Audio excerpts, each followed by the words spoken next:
Hey, what's up guys? За NBA Lover Boys podcast-ийн дараагийн нэгэн дугаар эхлэхэд бэлэн болоод байна. Мэдээж Retro Station студиэс Hot Take Basketball-ын хүүлгэн Дан сүрийн бета гэсэн. Нөгөө л 3 залууч чинь дахиад нэг дугаар бичгээд үлрэлийн баг өмнөх хамгийн сүүлчийн дугаар гэх юм уу те.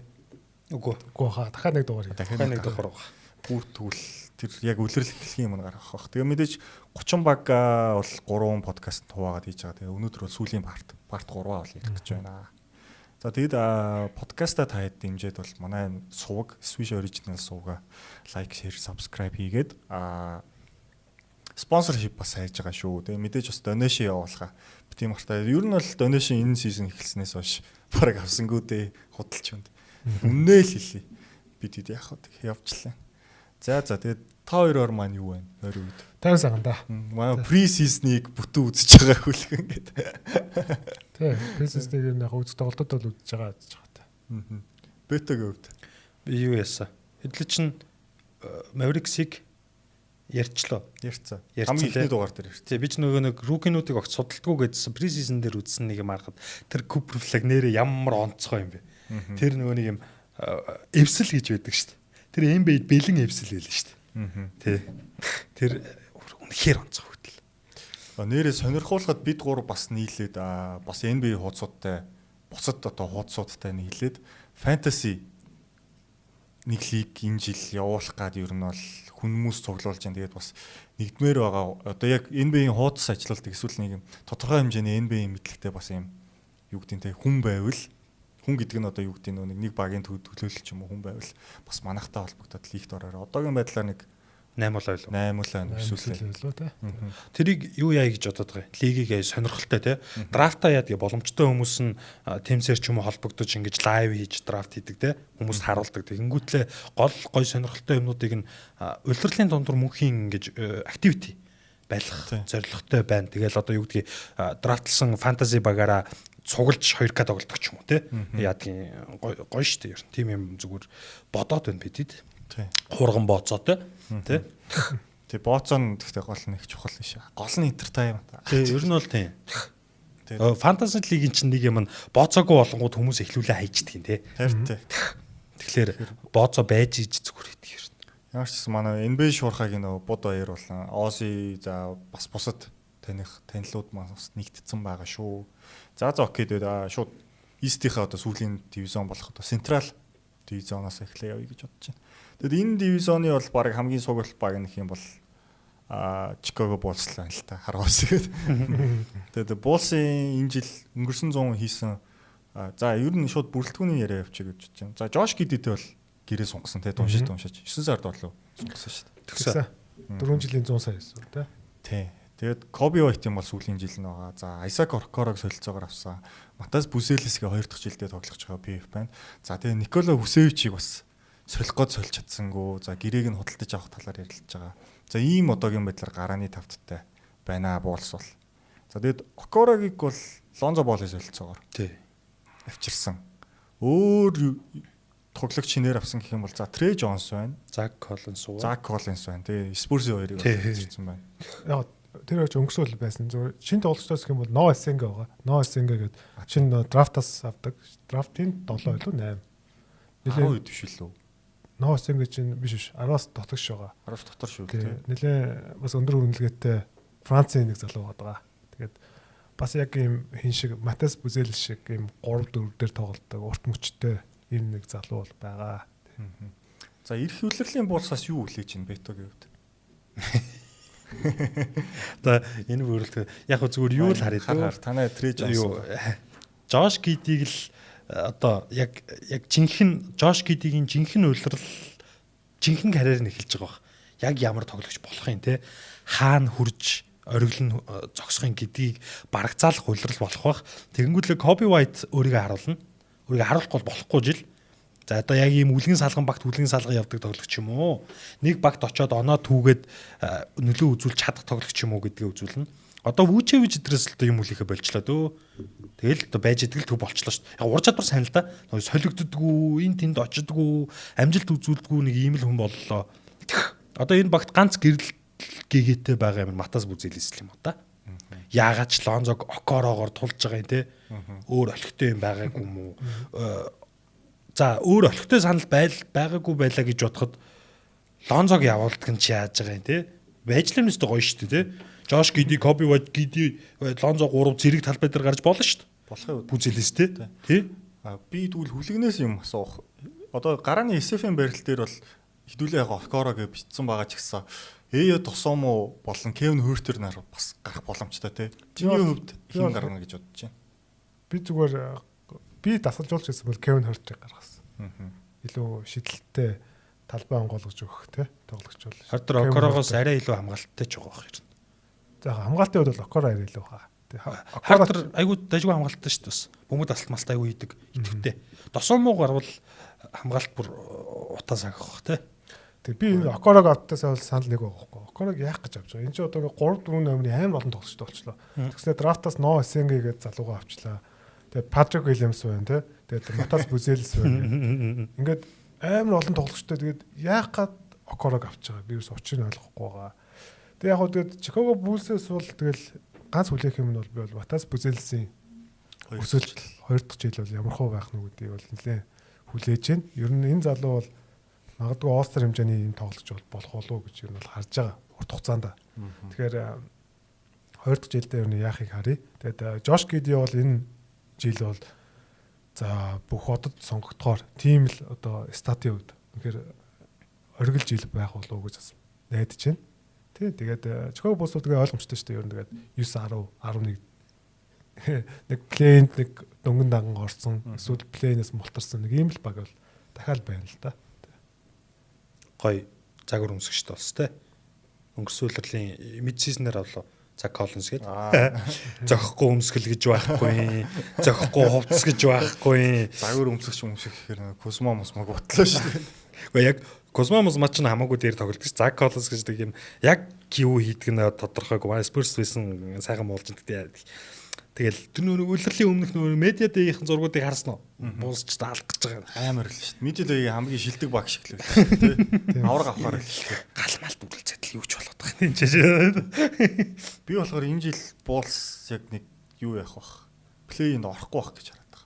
Одоо Шарлот Морлотын би бол бүр хойно бичих гэдэг байгаа байхгүй. Яа тэгэхээр Коби Вайт угаасаа нөө сүүлийн жилгээд би хэлсэн шүү дээ. Одоо ер нь өвлийн солилцоогоор нэлээд өмнө үргээд солих байх. Эсвэл ирээдүйн драфт ирэхэр ч юм уу те холбогчгүй баг өдрөө. За тэгээд угаасаа унж байгаа юм чин баг хүчээвчин гэрээг бол бай аут хийчихэд бас нэх гайхгүй. 20 сая л гэрээтэй юм бэл шүү дээ те. Тэгэхээр одоо ганц Жош Гидид найдаад энэ багуудаа хаа явах. Яг Бүзэлис энэ хоёрд ингээд хожоод явах ч гэсэн би бол баг Вашингтоны дээр ч юм уу те. Тий, яг гэхдээ Бүсийн үед нэг юм яг юм бүрэлдэхүүн яг ингэж харагдаж байгаа хүртэл тоглолт нь амар хурдан темптэй, хурдан пейстэй тоглодог болохоор ер нь бол шидэлт нь унаад эхлэхээр бол ямар ч багийг хочоод өгөхгүй. Тэгэхээр би бол Lakers-ийг яалаад. Тий, харин тий. Тэгэхээр Бүс бол дахиад эх жил бол тийм байх болов уу? Ер нь нэг зарим том багууд бол салгаатай ийм баг бас хэвээрэл байх болов уу гэж бодож байна. Нэг юм сайхан дураараа баг л та тий. Сайхан дураараа багч тэгээд идэг штэ. Алдах юмгүй гусчдаг болохоор тэгээд юу шүү. Булсын хамгийн сүүлийн амжилттай 90 үеийг манай хоёр өчигдөр ретро стейшн дээр хамгийн сүүлийн 90 үеийг нь ярьсан байгаа шүү. Тэрийг үзээрэй. Тэрнээс хойш уналт босолт гэж байхгүй уналттай л явсараа. Уналтоо. Орон гарan гэд гарan явсараа. Харин. Гэтэ яг хуу гидитэй боломжийн гэрээ. Харин ер нь баг гидигийн санаж ийснээс бол хамаагүй хямдхан гэрээ хийцэн гэдэг. Хэдүүлээ ер нь бол дөрөв чинь ороод ярьцсан. За нэг буус дээр тиймэрхүү. Миний хувьд болохоор за Nets Wizards хоёрын дээр л гэж бодож байна доо.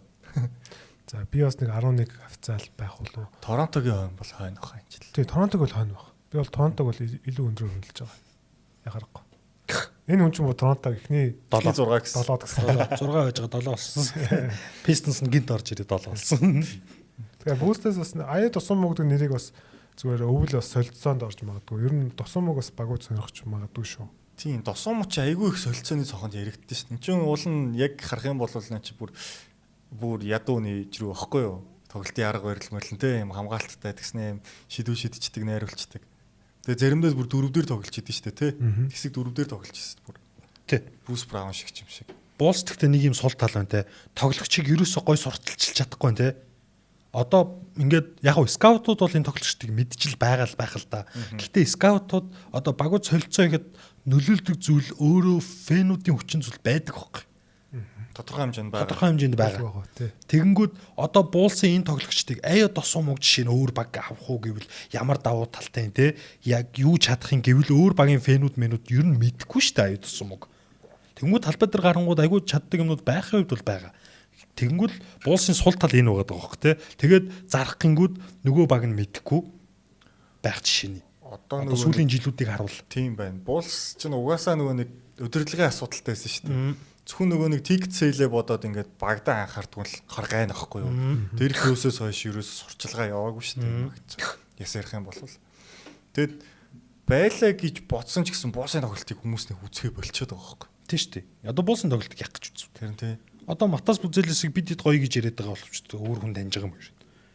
Тийм шүү дээ. Тэ? Манай идрээ ах л нэг яг үндэ тийм үстэй. Тэгэхээр одоо буулсан тоглолтыг яах гэж үзье. Одоо энэ нэрнүүдээс хэнийг нь сонгож үзье. Яг зүгээр асууж ин л да. Фэнтезидээ авсан бол Жош гэдгийг сонгож үзэх байх. Яг австралчууд бол Жош гэдгийг л үзэх байх л та. 18-аас доош насны охтууд Жош гэдгийг үзнэ. Яа. Ямар Пүх ачаар царцдаг. Тэг яг одоо бустер тэгээд дээрэс нэг мэдээ байгаа нөгөө Билли Доновантай шинэ гэрээ сонгосон. Тийм. Би тэрийг ус ойлгоогүй шүү дээ. Би тэрийг ойлгож байгаа шүү дээ. Яагаад? Билли Донован ч ийм бүрэлдэхүүнийг плей-инд байлгаад байна гэдэг чинь харин сайн дасгалж болоод байгаа юм шүү. Би бол тэгж бодоод шүү дээ. Аа. Тийгч болтол гэхдээ Билли Донован үгсэд байгасаа л NBA-д байгаас гэж дасгалжуулах гэж. Билли Донован нэг тийм ялдаг сакс тоглохгүй зүгээр нэг юм аргацаасан сакс тоглоод байдаг. Үгүй юу ялдаг сакс гэж угаасаа сакс тоглолтгүй шүү дээ. Билли Донован сая олон дахинд орсон. Надад бол зүгээр яг нэг тоглогчоос яг хамаг гарах юмыг гаргахтаа л сайн. Одоо Дерозноос ч тэр, Левинаас ч тэр энэ идэв чи одоо нөгөө нэг Макс гэрээ хийх боломжийн үйлрэлийн Билли Донован өгсөн бохгүй юу бүр зүтгүүлээд яалгуулаа тий. Вестбрукийг ч гэсэн. Тий. Билли Донован ч коллежд аим мундаг тасч болж. Сая нөгөө Ол Хорфордтой 2 жил дараалал дөрвөлдөг ч юм уу тий. Ингээд коллежд бол маш мундаг юм нөгөө нэг CV-г бол бүтээж чадсан. Тэгээ яг NBA-д бол яг юм нөгөө ялагч багийг бол бас бүрдүүний өвч тэр дээрэс нь бас өөрөө тийч бас сайн тасалж болохгүй магадгүй. Гэхдээ зүгээр би бол Билли Донованыг бол Булс юм магадгүй одоо байгаа хамгийн сайн тасалжуулагч ойрын үед байсан хамгийн сайн тасалжуулагч бодож шүү дээ. Яг уу хамгийн удаан явж байгаа нах тэ типсээс хойшоо. Тийм баг шүү. Тэгээ одоо тэр нөгөө Фред Хойберг нөгөө Жим Бойлон билүү те. Тийм Жим Бойлон байсан те. Бойлон ч юм уу. Билли Донован Булс хоёр ч нэг ингээд сайн байгаад плей-инд ороод ийн гэдэг чинь нэг математикийн зарчим гэж л. Хасхасхын нэмэг. Гэхдээ гол нь унамаар байна. Яг нэг юм чанартай унчмаар байна. Одоо спорс. Тэггүй сүүлийн баг юу вэ? Батлер явснаас ч дандаа плей-ийн баг явлаа. Тий. Хоёрын оронд бас нэг дагуу очоод байгаа байхгүй тий. Тэр нь болоод байгаа юм билгүү дээ өрсөнд нь бодуулаад. Нэг юм Детройт нэг хэсэг яг тийм болцсон байсан. Тэгээд яг нэг уучраа болоод одоо хэдүүлээ дараа нь ярих чилээ. За дараагийн баг гоё тий. Тэгвэл. За дараачийн ярих баг нь за Индианаг шууд ярьчих тийм үү? Хэдүүлээ дараа нь өөр дахиад багууд байгаа. За Индиана Pacers энэ жил бол их хохирол авлаа. За шинэ тоглогчдын хувьд бол Jay Huff-ыг авчирсан. Өөр чин баг байхгүй юм шүү дээ. Тэгээ Джеймс Wiseman-ыг буцаад авчирсан шүү дээ. Буцааж. За тэгээд мэдээж гарааны тавт гэх юм бол Андрю Нэмпарт, за Матурн, за Аарон Смит, Паскал Сиакам болон Асая Жаксон ер нь гарааны тавтаг гарах гэж таамаглаж байна. Тэгэхээр та хэд бас нэр фэнтези дээр тоглогч нэлээ хойгуур байх юм бол төвийн байрал дээр бас Асая Жаксныг драфтчихд гэмгүй бах гэж бодоод байгаа шүү дээ. За энэ баг мэдээж Тарис Хайлберттэй ирэх үлрэлт бол тоглохгүй. Тейтэн бол тоглоно гэдэг байгаа. Тэгээд Майлз Тернерийг бол бүр үнэгүй алтцсан. Томас Брайант явцсан. За өөр чин явсан баг болов. Бараг байхгүй. Тий, өөр чин. Тий. Тэр уур л энэ да ер нь. Тий.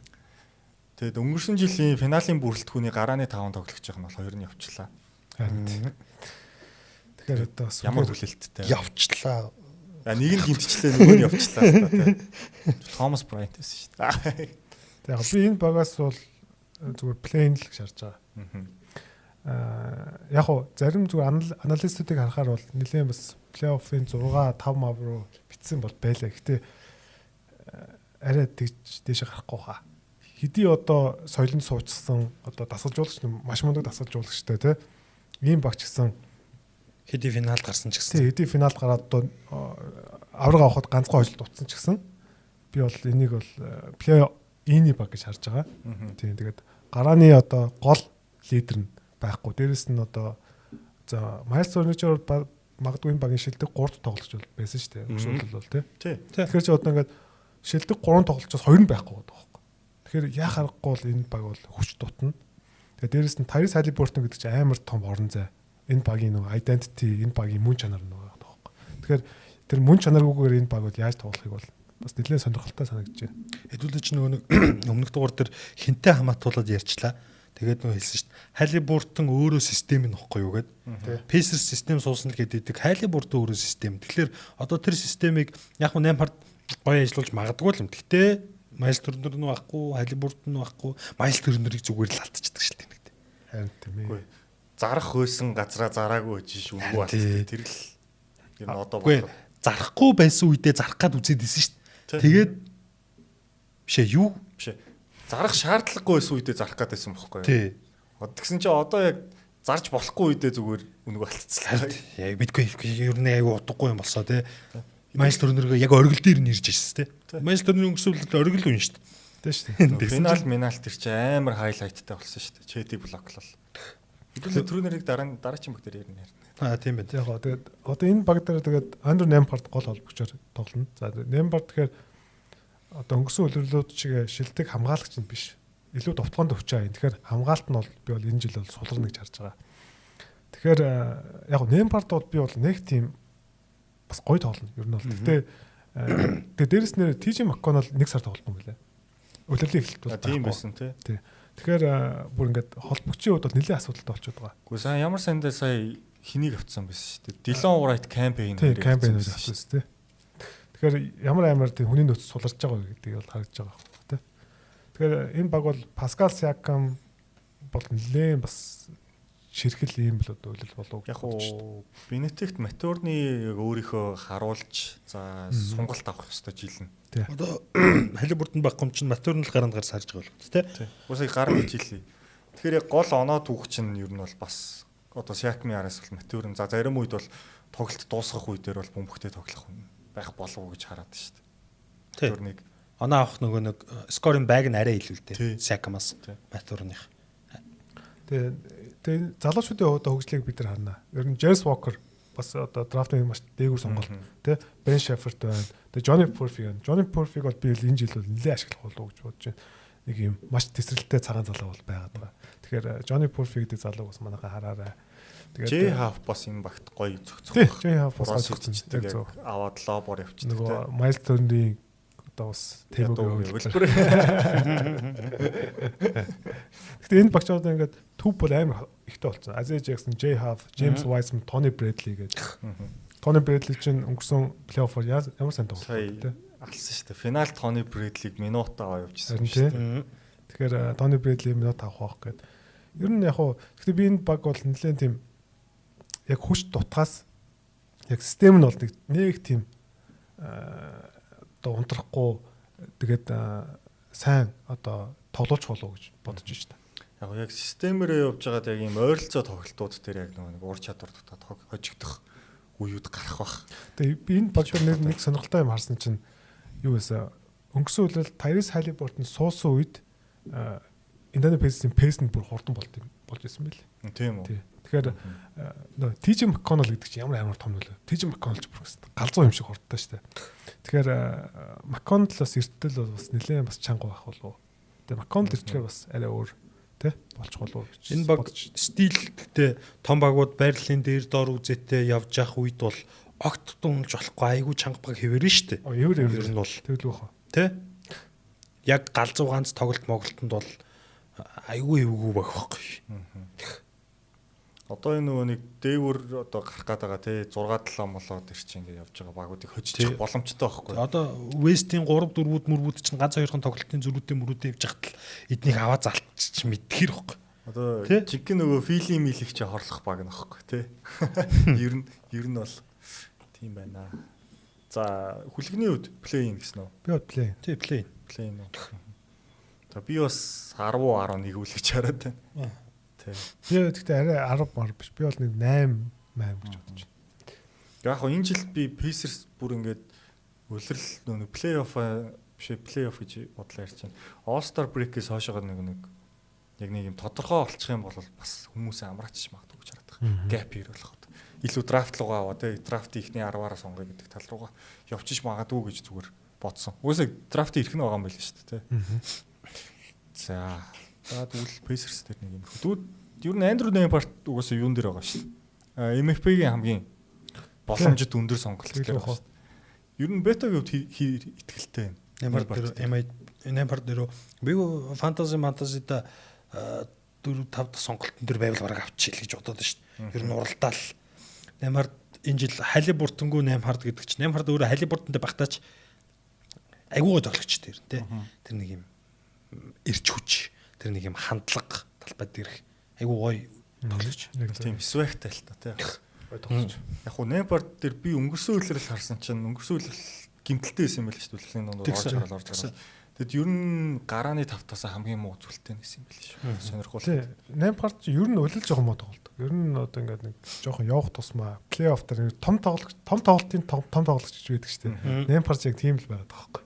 Тэгээ юм бага хасах үзүүлэлтээ явж явжсэн. Плей-оффын үзүүлэлтийн шал өөр болов. Шал өөр. Плей-офф гэсэн шидэлтэй алтгаа болчихсон шүү дээ. Тэг чи өлөлд 3 шидэлтийг нь хувийг харах юм бол амар муугаа. Тэнгүүд нь плей-офф гэсэн чи бүр 40% төвтэй шидэж байгаа байхгүй тий. Тэгээ давхар Аарон Несмит бас товтлогоон дээр нэлээ ачаал үрэх байхаа гэж харж байна. Одоо нэг сэтгэл зүй талаас нь ойлгоё гэвэл Nembhard том тоглолтод алаад байна шүү дээ. Эн чинь өөрийгөө хэрэгтэй байна гэдгийг мэдэрж байгаа байхгүй шууд. Босоод үед бол Халибуртон байгаа, Siakam байгаа. Би энд бөмбөг тасалтаа л хийжээ тий. Би энд гоё талаар гүйжий гэдэг л сэтгэл зүй байгаа байхгүй. Тэнгүү том тоглолтод би хэрэгтэй, миний шийдэлт хэрэгтэй байна те. Миний гоё оролт хэрэгтэй байна гэдэг сэтгэл зүй. Одоо улиралж яагаад байх вэ гэхээр Халибуртонгүй юм чинь.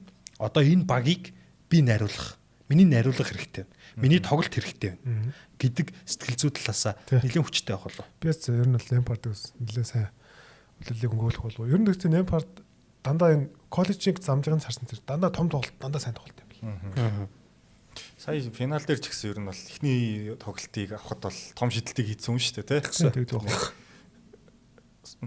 Баруун гартай хаардан гэдэг байгаа шүү дээ. Шидэлтийнхэн юу. За тэгвэл дараачийн баг бол нилээ ярих юмтай. Тэгээд энэ 7 хоног ч гэсэн гоё том мэдээ гарчлаа тий. Сенсацтай байлаа. За тэр бол Milwaukee Bucks байна. За шууд яриалгаа ороход бол за гарааны тавтын шууд эхлэв. За Kevin Porter Jr-ыг бол гараанд гаргана гэсэн байлээ. Тэгэд Gary Trent, Kyle Kuzma, Giannis Antetokounmpo, Miles Turner гээд ер нь харуул бол давгүй сайн гараа гэж. Одоо яг сүүлийн 3 нэрийг бол боломжийн гараа гэж хэлнэ. Сүүлийн 3 дэх дээр хин орж байгаа те. Kyle Kuzma орж байгаа юм. Тий. За. East-д шүү дээ. За ажилласан яа. East-д шүү дээ. Тэгээд тэнгуү сэлгээ нь бол яг хөвтэй л сэлгээ байгаа. Гэхдээ яг мэдээж Bobby Portis, Taurean Prince гэдэг өнгөрсөн жил байсан хүмүүсээс гадна одоо Cole Anthony, за тэгээд AJ Green, Gary Harris гэдэг бас хүмүүс байгаа. Ryan Rollins байгаа тий. Ryan Rollins ч бас гарааны тавтад гараа яваад тест тий. Тий, Ryan Rollins ер нь би зөв энэ нөлөөлөл бол Ryan Rollins-ыг бол нэлээд ашиглах болов. Cole Anthony-аас илүү тоглох болов. Тэгэх баг. Doc Rivers ч их суулна итгэдэг л тоглогчтой гоё тоглож байгаа тий.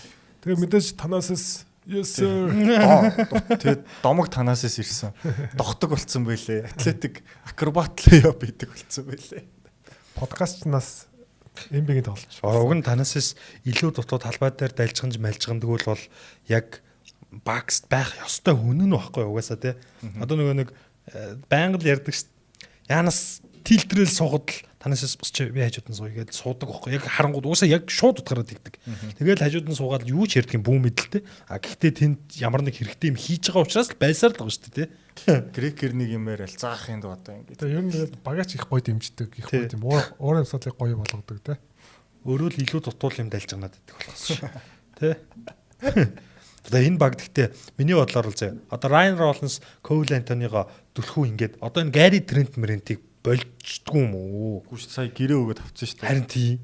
Одоо Гари Трент 2 жилийн хямдхан гэрээгээр авчирсан. Гари Трент гоё байсан цаг үе байгаа. Яг иймэрхүү одоо Янасын хажууд гоё байж болох байсан үеуд өөрийнх нь тоглолтын арга барилч тийм.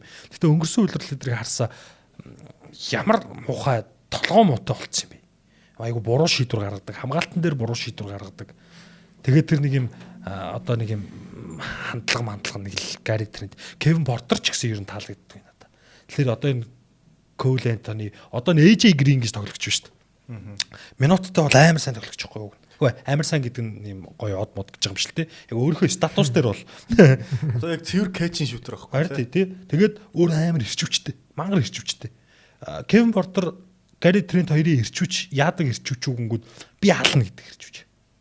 Хаста би өнөөдөр хаална. Би одоо энэ шидэлтийг хийн мэн гэдэг ирчвч. Тэнгүүд AJ Green-ийн ирчвч болонгууд манай баг хожно гэдэг ирчвч. Би ингэж хийвэл манай багт хэрэгтэй гэдэг ирчвч байхгүй. Тэгэнгүүт одоо энэ ялгаан дээрээс тоглогчдыг ур чадварын хувьд нэг нь илүү ээж болох бах. Кевин Портер илүү бах. Гэхдээ тэр чинь ур чадвар зөвхөн илүү байлаа гэж хожно гэсэн үг шүү дээ. Энд чинь Янасын хажуу зогсох хэвээр, багтаага уусах хэвээр. Тэгэхээр одоо энэ гарааны 2-2-ыг бол одоо бүр минут цануудын бүр багсахмаар л миний хувьд л. За хүлэгний хувьд. Яг энэ баг дээр бол би бол зүгээр эхний за 6 за 5 6 дээр л ер нь л хараад байна. Ер нь бол. Тэгэхээр яг гоо Янастай учраас би бол Янас бол бүтээлэлийг үл чирээ явуучих болов гэж ер нь бол харж байгаа. Дээрээс нь Майс Турнер ирсэн шүү дээ. Энэ үед яг Янасын хажууд хамгийн төгс цогцдог гэхэр Турнер л байгаа даа байхгүй тий. Тэгээд Брук Лопезыг арай сайжруулж байгаа байхгүй. Ер нь бол арай залуужуулж болно. Залуужуулаад тэгээд Турнер ч илүү их одоо хурдан шийддэг ч юм уу тий. Тэгэхээр энэ бол нэлээд давуу тал болно.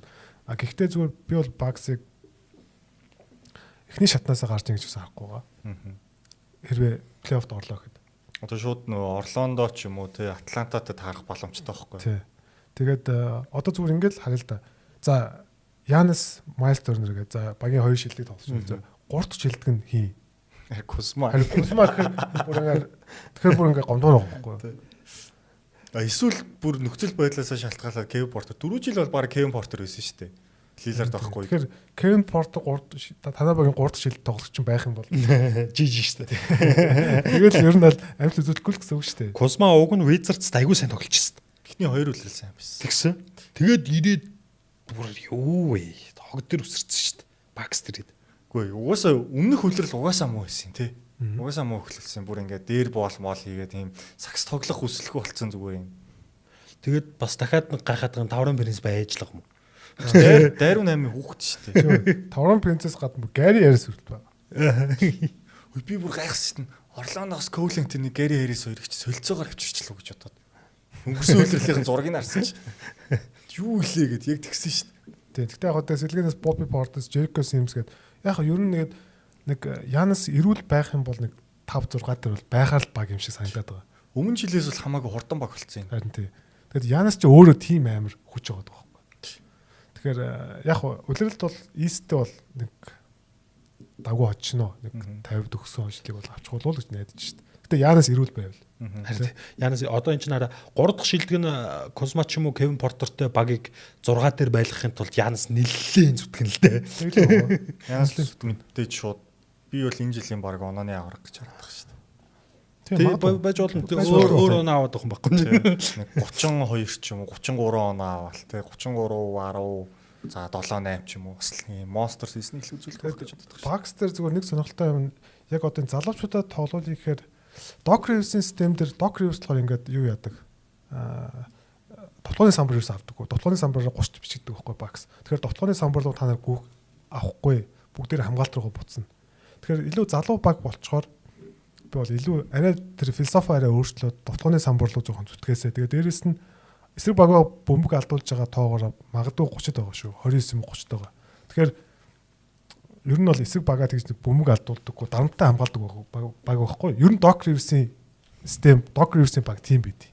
Тэгэхээр Doc Rivers ийм залуу баг дээр бол арай нэг системээ жоохон өөрчлөөд өөрийн энэ философи жоохон өөрчлөөсэй л гэж найдаж байна. Наадхан дээр чи амар ойлгомжтой харуулт. Doc Rivers өөрчлөгдөхгүй. Харин тий. Тэгэхээр тэгэл одоо багсын одоо нэг силинг гэдэг нь бол ойлгомжтой л байдаг. Одоо Doc Rivers үнэхээр амжилт гаргадаг байсан бол тэгээ тэр тухайн үеийн Clippers-тэй бүсийн финалд хэд үлдсэн финал гарцсан явж байгаа байсан баг байхгүй. Тэгээ түрүү жил бол угаасаа товтлогооны самбар авъя гэсэн чи Brook Lopez байгаа байсан л та талбай дээр их хугацаанд. Тэгээ Lopez ч нөгөө буцахгүй болвол тэнд 4 эсрэг баг 3 эсрэг тавч юм уу те хамгаалах гэдэг.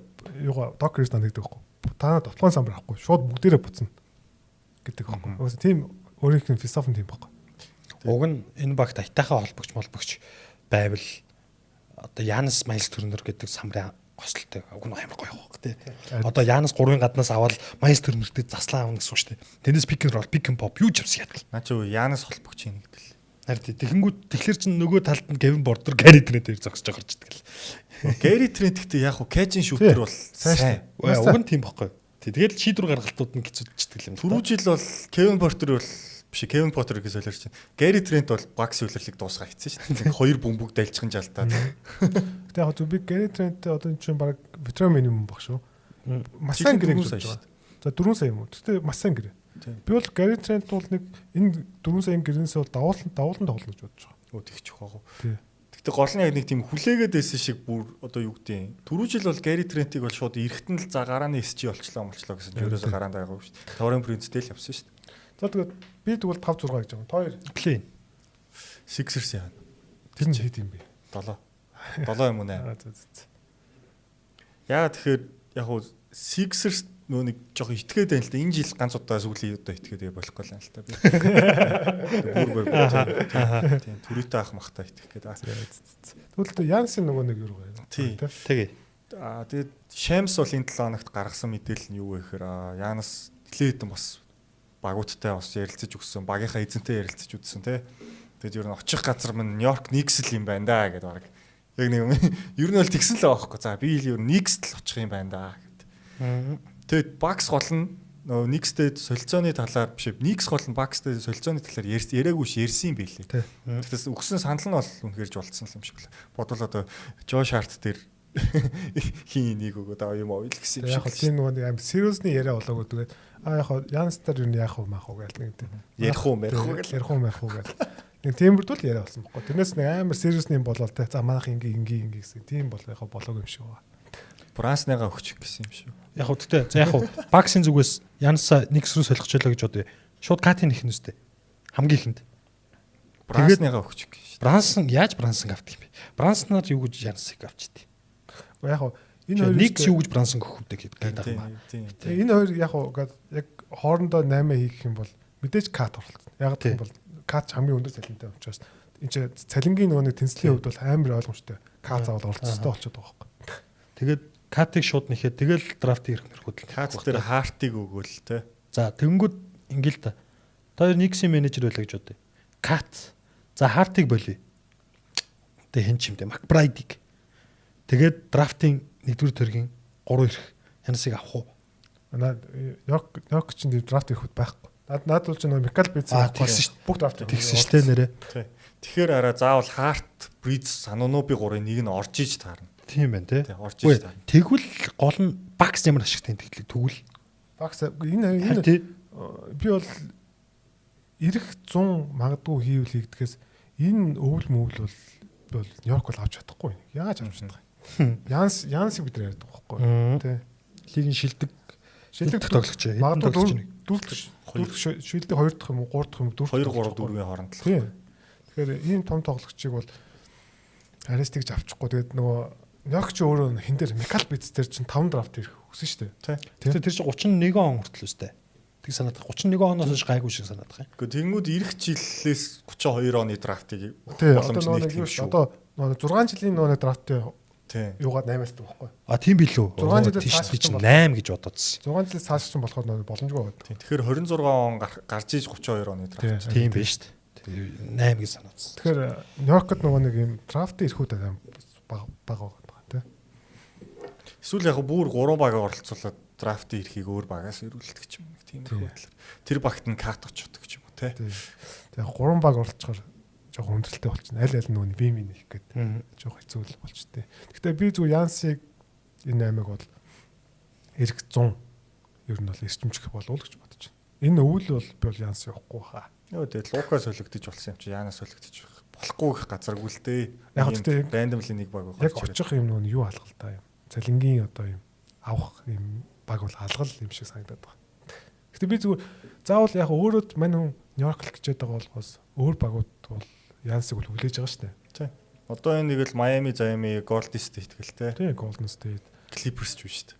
Тийм, магадгүй Spurs яригжсэн шүү дээ тухайд те. Тийм. Ахгүй шүү. Яа. Тэгээ энэ хүн чи бүр Янсыг ахгүй. Fox-оор Янсыг авахын тулд айгүй өндөр төлөнд. Fox Castle хоёрыг өгч Янсыг авах байхгүй. Үгүй шүү дээ, юу гэж авчихдээ юм. Яг Янс шүү дээ. Ирэх 100 явах юм бол шүү дээ. Харьцангуй бага нар юм. Яг гэх юм бол нөгөө нэг сүүлийн жил нь. Учаас Янс өөрөө би тийшээ очно гэх юм бол Milwaukee Bucks нөхөөс аргагүй болчиход байгаа байхгүй. Тэгэхгүй бол нөгөө нэг ирэх 27 оны 100 нь болохоо өнгөө алчих гээд байгаа. Тэ? Тэнгүүд натаа. Тэнгүүд одоо Bucks-ын драфтын ирэхүүд чинь Portland-д байгаа шүү дээ. Тэ. Тэгээ бодоод үзэхээр бас болно тэ. Янс энэ яриагаа айл нөгөө нэг Lillard-ыг авъя гэж маяглахаас өмнө Middleton-тэй гэрээ хийхээс өмнө явсан. Харин тий. Би чинь өнгөрсөн хөлөд зөндөө хэлсэн би энэ Milwaukee Bucks ч одоо юу басахгүй сүнж байгаа хөлөг гоцохгүй. Энд Янс бүр аим хожоо ухаарад байгаа. Гэхдээ аль тэр 23 онд Butler-т гусуулаад те. Энэ л Эртлүүд явъя Lopez гэж яхаар. Яг одоо Milwaukee Bucks-ийн хувьд болохоор бүх юм хийж байгаа байхгүй Янсыг үлдээх юм. Тэг. Сая энэ зүүн бол тэр нөгөө хэнийг Дэмиг хасаад Майстернийг авдаг бүр аим шок мэт. Тийм шүү дээ. Тий. Тэр одоо баг Лукагийн мэдээ байгаагүйсэн бол тэрийг одоо бүр тхий багийн менежерүүдийн санал асуулга тэр энэ зууны хамгийн шок үйл явдал гэсэн чинь Дэмиг хассан гэж сонгосон байлээ. Milwaukee Bucks-ийн хийж байгаа юм тэр нөгөө нэг Янсыг үлдээхин тулд бүх юм хийж байгаа. Угаасаа энэ ч одоо нөгөө нэг юу юм Карим тэгэд Янс уу. Тийм шүү дээ. Харин энэ франчайзд олж шүү дээ. Карим биш. Одоо Янс номер 1 нь болсон шүү дээ. Биш. Олж байгаа тоглогчд нь бүр дээр үед Карим тэгээд энэ Янс уу. Карим яваад анх удаа финал гарч байгаа нь Янсын 21 он бохгүй. Тэгэхээр чинь энэ тоглогчийг авч үлдэхийн тулд одоо дахиж дахиж Янс шиг тоглож байгаа. Одоо нөгөө дараагийн 50 жил. Янс дараагийн Каримын гартал дахиад 40 50 жил үлээ. 2070 он гал. Яг өөрөөсөө Янсыг авч үлдэхийн тулд өстө бүх юм хийж байгаа тий. Гэтэ өөрөөсөө даач буруу ажилцалтаа. Буруу хүмүүст гачин гэрээ өгөө тэгээд одоо Middleton гэж одоо бурууч гэж хөрөх юм бодоагүй л дээ тий. Гэхдээ Middleton гэхдээ хоёр үлрэл тоглоогүй байхад нь гэрээ өгсөн бохгүй юу ер нь бол. Цаач финал дээр амар тоглосон юм чинь. Тэгж тоглосон үндэ үгүй. Финалаас хойшоо дахиад хоёр үлрэл харцсан бохгүй. Аа. Лопец тэгэл. За. Тэгээд Bucks-ийн яриагаа өндөрлүүлээд дараачийн арай жоохон гэгээлэг баг руу орцгоё гэдэг. Энэ бол сүнэж буй хөлөг онгоц биш. Энэ бол усрагдж буй уралдааны машин. Тэ шүү дээ. Одоо механик City гэдэг л юу гэдэг лээ? Motor City услаа ярьж байна. За энэ бол Detroit Business байна. Манай Бетогийн нууцхан дэмждэг хоёр дахь баг болж байгаа. Тэ ер нь айгуу гоё энэ чинь нэг ахлагчаа болцсон. Одоо яг жинхэнэ юугаа хайгаад Jacksboro хар савтаа хайгаад шүү дээ. Яа. Сулята. Eminem-ийн хотоогоо гэд. За гарааны тавтыг харах юм бол мэдээж одоо Cade Cunningham, JD Ivey, Osar Thompson, Tobias Harris, Jalen Duren гэсэн. Өнгөрсөн жил чинь team art үе гараад байсан тий. Энэ жил бол шууд Osar Thompson-ыг гараанд хийж байгаа. Яг Osar Thompson гэрэлтэй байсан. Манайч нөгөө нэг цус бүлгэнсэн асуулт тийм. Тэгээд Osar Thompson эрэхтэй зэрэгцээд Ivy зүрөөд гэмтсэн байхгүй. Тэгээ Ivy арай өмнө гэмтсэн. Арай өмнө. Ivy-ийн ер нь өлөөлөл эхлээд нэг удаагүй гэмтсэн. 12 сард гэмтсэн. 30 тоглолтол орсон баг тий. 20 ид ч юм уу. За тэгээ энэ тавтыг ер нь бол одоо яг харах чинь тэгээ сэлгээнд бас гой хүмүүс нэмэгдсэн байгаа. Chris Lever-ийг авсан, Duncan Robinson-ыг авсан. За мэдээж Ron Holland байгаа. За Isaiah Stewart байгаа. За Paul Reed-тэйгээ дахиад шинэ гэрээ хийсэн. За Marcus Hasser болон за тэр хоёр rookie дээр баг мэдээл Chase Lanier гэдэг rookie байгаа юм байна. За эдгээр тоглогчд байна. Тэгэд маш юм урт баг болчлоо. Сэлгээгийн чарсан, тэр гараагийн чарсан тэр те. Цуцаан гэж юу? Тийм. Урт одоо ийм гавхан тоглогч байхгүй. Гарын wingspan одоо ийм жижиг тоглогчгүй байгаа харагдаад байна одоо. Одоо Isaiah Stewart ч төв байхгүй. Тэгсэн чинь энэ дээр бол PF дээр явж байна. Chris Levert бол SGSF-дээр тоглолт шүү дээ. Тэгэхдээ одоо сэлгээний холбогчийг бараг хийх гэдэг шүү дээ. За тэгээд амин бага юун дээр юу Chris Levert-ийн хоёр Duncan Robinson хоёр гоё юм н одоо эн чинь нөгөө нэг дасгалжуулагч тоглогч хоёрын гоё зөгцсөн юм гэдэг байгаа шүү дээ.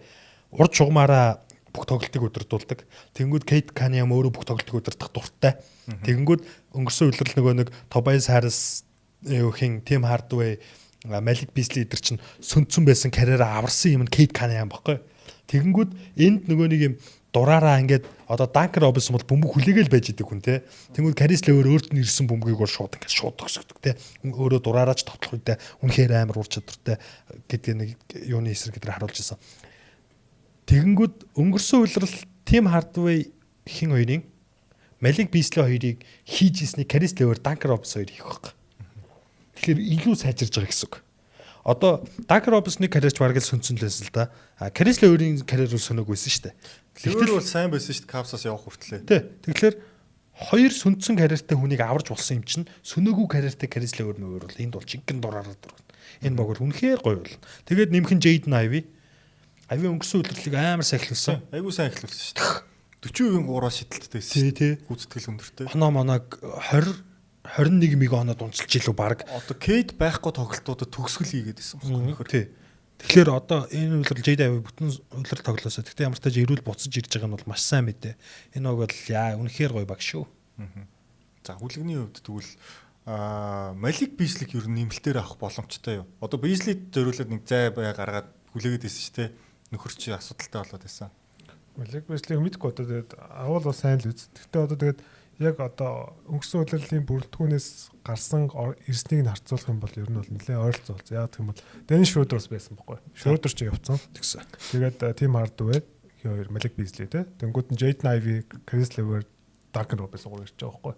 Тэгэхээр яг тийм үүрэг ролын хувьд бол яг ингээд адилхан тэнцвүүлж байгаа. Гэтэ арай илүү shot creation сайтай. Арай илүү бүрэлдэхүүнтэй бол. Би Данкер Робинсныг бол Малик Бизлигээс яг Малик Бизли өнгөрсөн удирдлага хамгийн шилдэг шидэгч бол байсан. Гэхдээ Данкер Робинс илүү тоглож байгаа. Илүү одоогийн байдлаар бол pure shooter байхгүй тий. Дээрэс нь их бөмбөг юм IQ өндөртэй. Бөмбөгийг сайн залгуулдаг тоглогч. Тэгэхээр Данкер Робинсон бол гой зөгцсөн. Тэгээд Осор Томпсон одоо ингээд энэ үйл гэмтэл бэртэлгүй эрүүл тоглож байгаа байхгүй. Тэгвэл Осорд бүр амар том хүлээлттэй байгаа. Осор бол үнэхээр гой тоглож. Би бол Осорыг бол нэлээд хайрлаж байгаа. Хайрлж үзнэ. Тэгээд Жейлен дөрөвний плей-оффын над тоглоо ялангуяа пассууд нь надад их таалагдсан. Жейлен дөрөндөө бас нэлээд хүлээлттэй байгаа. За тэгээд мэдээж Кейт Канингем бол энэ үйлрэл хэрвээ MVP санал асуулгын 5-д те орох юм боломжтой үйлрэл байхгүй. Тэгэхээр Кейдэс бүх зүйл мэдээж шалтгаална. Тэгэхээр энэ бизнес бол эхний 6 бол ойлгомжтой. Эхний 4 байж чадах уу? Эхний 4 яг болохгүй. Эхний 4-т орох гэхэд яг нэг саад тулж байгаа нь Тобайс Харрис л та. Тобайс Харристэй сайн байсан. Сайн байна. Өнгөрсөн сайн байсан. Хүн шиг байсан шүү дээ. Тийм. Яг тэгээд нөгөө нэг юм байдаг шүү дээ. Тэгээд унцдаг тоглогч. Түлгэн бит хоёр нэг ярьжсэн тийм. Тобайс Харрис хизээ юм тоглогч болсон гэдэг бүр нэг ярьжсэн. Кани хамын юу л да тий. Кейт Кани хам өнгөрсөн юун дээр плей-офф өнгөрсөн үйлрлийг хаахта ирэх үйлрэл предикшн өгсөн тий. За би дараа жил бол алар шүү. За гурлаа юу ярьжсэн те. Лаури Марканыг ярьж байхдаа Марканын хэрвээ зүгээр Марканыг аваад ирэх юм бол энэ үнэхээр гоё л. Тий. Тобайс Харрис ордог гэсэн үг шүү дээ. Дөрөв дээр тоглох. Одоо ер нь сүүлийн үед ингээд нэг өндөр шидэлттэй хүн л байгаад байгаа шүү дээ. Бизнес. Нэр холбогдож байгаа хүмүүс нь. Тэгээ ямар сандаа хүчтэй хүртэл нэр холбогдсон байхгүй. Ягаад тэгэхээр юм шидэлттэй өндөр хүн. Кевин Дурантаас нэр холбогдсон. Тий. Тэгэхээр ингээд нэг туслан заавал хэрэгтэй. Энэ баг зүгээр магадгүй бүр ингээд финалд гарыг те бүсийн аврагын төлөө шалгарыг гэх юм бол дахиад нэг жоохон тусламж хэрэгтэй л байгаа. Яг одоо энэ дээр бид нар нэг өндөр шидэлттэй хүмүүс хайгаад байсан тэгж бодсон. Кейт Кани хамын хүсэл юм байна л гэж ойлгосон. Яг өөрт нь одоо дутагдаад байгаа хүн тэр л юм байна да. Кани хам чинь нэг юу байсан шүү дээ. 3 дахь хулрал 2 дахь хулрал дээр өөлөө. Одоо бушууга хожиж эхлэхгүй бол явъя гэдэг яриа гаргасан шууд. Тэгээд өөрийнх нь амбиц тийм байгаа даахгүй тий. Орж ирчээд удаагүй жиж одоо хожиж гэдэг амбицтай. Тэгэхээр өөрийнх нь хэр тоглож үүдэр. Кейдийг нэг шидэгчээ тойруулах гэдэг нь зөв л дөө. Кейд ч одоо ингээд том зэн тоглох юм бол нэг эсрэг нэг бол бүр хангалттай. Эхний эсрэг шанаа. Одоо тоглолтын арга бол Жейлен Брансны том бит хөлбөр шүү дээ тий. Ингээд одоо холбогчийг шахаж тоглодог. Би бол бүр юу гэж хараад байгаа шүү дээ. Арай шидэлт муутай Лука гэж хараад. Лука тийм. Яг тэр бие мие ашиглаа тэгээд хүн харж байгаа марж байгаа яг Лука тэр нөхөр. Тэг амар том бохгүй. Тий. холбогч гэж. Ер нь бол холбогчийн барилын тоглогч биш байхгүй бас SF байхгүй начаа яг харах юм бол Тэгэхээр одоо ингээд Jaden Ivey, Asar Thompson зэрэгэд одоо нөгөө түүний хажуудах спейсинг гэж жоо таараа байгаа. Гарааны спейсинг тий. Одоо Осортой, Дүүрэнтэй, Кейттэй гэхээр ер нь бол бас жоох хэцүү байгаа. Тэгэхээр нэг юм шиддэг л хүн ирэх. Хамгийн ихний солилцоо Ivy сууж Duncan Robinson л орж ирэх бах тий. Тэгэд Ivy ер нь сэлгэнээс илүү Леверттэй яг 2 second playmaker болоод явах байх гэж бол хараад байгаа. Тэгээд би дээрээс нь нөө ягаад Марканыг аваасаа гэдэг нь Рон Холланд ч нэлээд үнцэнтэй. Рон Холланд ч одоо Осор Томпсонтэй бүр ингээд тоглолтын арга барилууд аим адилхан тоглож байгаа байхгүй. Адилхан тесрэлттэй, амар сайн хамгаалалттай тий. Гэхдээ шидэлтгүй. Тэгэхээр би зүгээр Осорыгоо энэ хоёр яг адилхан уур чадвартай тоглож байснаас Рон Холландыг явуулаад Марканыг авдрах юм бол илүү потенциал өндөртэй л Рон Холланд драфтын ирэх Тобайс Харрис гэхэд яг бол бас боломжтой шүү дээ. Эсвэл нэг төвөө өгöd ч юм уу тий. Давхар Марканон бол зарим үед бол 5 дээр асуудалгүй шүү дээ. Асуудал. Гэхдээ Марканон 5 дээр гарснаа тий шүдэлттэй 3 хүнтэй Кейт гэхэр яа. Харин гоё байхгүй. Тэгсэн юм амар хурдан тавтай байгаа байхгүй тий. Бодонгууд. Марканон Тобайс Харрис ч юм уу. Маркан Тобайс Харрис 4-5 дээр гарч ил та. Тэнгүүд Тобайсыг сольж явуулна л. Тийш дээ. Цалин тэнцвэх байхгүй юу? Юу чин Маркан чин 5 дээр гарч байгаа шидэлттэй баг бүрдүүлээд шүү дээ. Тэнгүүд тэр талбай дээр Осор Томпсон байж иж болох байхгүй тий. Харин тийм. Гэхдээ нэг шидэлтгүй нэг хамгаалттай. Шидэггүй ч гэсэн Осор бүр ингээд шийдвэр гаргалт үнэхээр мундаг. Үнэхээр бас гоё шүү. Тэгэхээр түүнийг Осорыг бол үнэхээр энэ би чи юу л MVP-ийн 5-т өгсөн шүү. 3 дотор байгаа зү тий. Тэгэхээр Detroit-ийн хувьд тэгээд JB Bickerstaff энэ багт бол яг бүр соёл суулгаж чаддаг байхгүй. Баг хамгаална, довтлно тий. Яг энэ бүр энэ залуучуудыг бүр ингээ хатгах чаддаг байхгүй. Тэг угаасаа л нөө Detroit-ийн соёл чинь ийм хатуу чанга тоглолттой, хамгаалтаараа илүүрхэж тоглолдог тий. Тэгээд ийм холбогчоос эхлэлтэй сакс байхгүй. Detroit-ийн сакс бол асаа яваас Chauncey Billups гэлтэй. Тэр нь одоо ирчлээ л тий. Би эсвэл магадгүй бүр Jaden Ivey-г солиод бүр өөр гоё тоглож авчвал бүр гоё бодож. Би бол Cunningham, Ivey хоёрын яг энэ хоршил дээр бол урт хугацаанд бол би бол нэг тийм өгөөжтэй байж бодохгүй. Уржигны хоёрч болддог юм л та тий. Яг уржигны хоёр хүн ч удаандаа яг том амжилтыг бол арай гаргаж барддаг юм. Тэгэхээр яг бүр Cunningham-ийг төгс хажууд нь босох багийг Ivey дээрээ Ron Holland-ыг явуулж байгаа тий. Гоё баг босох юм бол бас боломжтой. Би бол зүгээр Ivey-д нэг жоох итгэхгүй байна. Уржигны хоёр бөмбөгтэй хүн чинь болдгоо ч нөгөө нэг Лаври Дерозен, Лиллард, Макколум төр гэдэг юу шүү дээ тий. Яг хөө тэр хоёр чинь хоёулаа хамгаалтгүй л байсан юм л та. Наа хоёр чинь хоёулаа хамгаалах чадах байхгүй. Ivey чинь 6-4 билүү тавтай шүү дээ. Ер нь бол гайгүй wings boundтай. Тэгэхээр энэ жил ер нь бол харнаа яг бүтэн энэ хоёр хамт ерөөсө бүтэн тоглож чадахгүй байгаад байна. Хоёр дахь удиралдаа яасан Кейд гимтцэн, гурав дахь удирал дээр ч бас Ivey ингээд баг нь хог байсан болохоор ерөөсө хараагүй байхгүй юу. За та хоёр тэгвэл удиралын амжилт нь юу вэ? 5 дээр л авах гэж боддог шүү дээ. Би бас 5 дээр.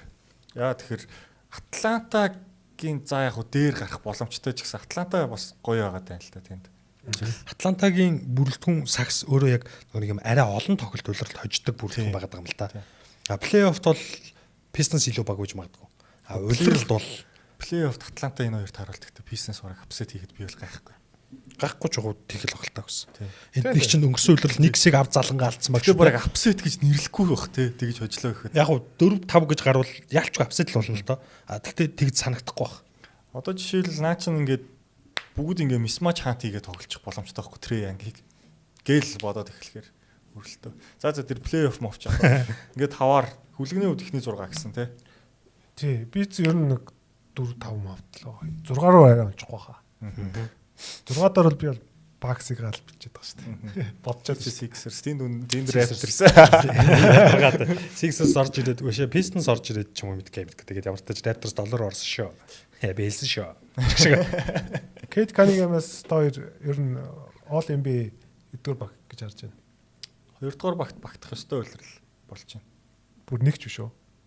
Гэхдээ яг хуу силинг нэг ер нь одоо яг багтах ёстой гэх юм бол хоёр гэж нэг ч арай багтчих байхгүй л. Арай багтахгүй. Нэгдээс ч одоо SJ Лука, Вемби ороод ирлээ. Вемби эсвэл Антони Эдвардс ч юм уу тийм ороод ирчих واخ.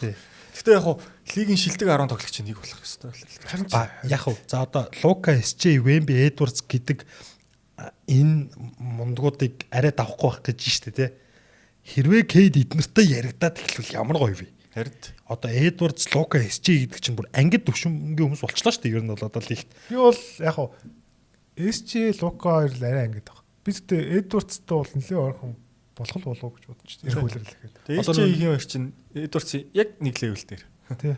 Эдвардс ч өөрөө тэр хоёр шиг болохыг хүсэж байгаа. За. Тэгэхээр би бол Кейд одоо ирэх үйлрэл багадгүй бид нар Кейд хин хоёрын Антони Эдвардсыг хин илүү тоглож байгаа гэж тийм яриач. Тэгвэл ямар гоё юм бэ? Тийм. Гарах болов гэж бодож шин. Лиг яг ийм олон ийм амар тоглогчтой байвал бид нарт л шүү дээ. Дээрэс нь гол нь энэ тоглогч Америк тоглогч байхгүй. Одоо Тейтмийн орон зайн дээр орж ирэх бас боломж нь байгаа.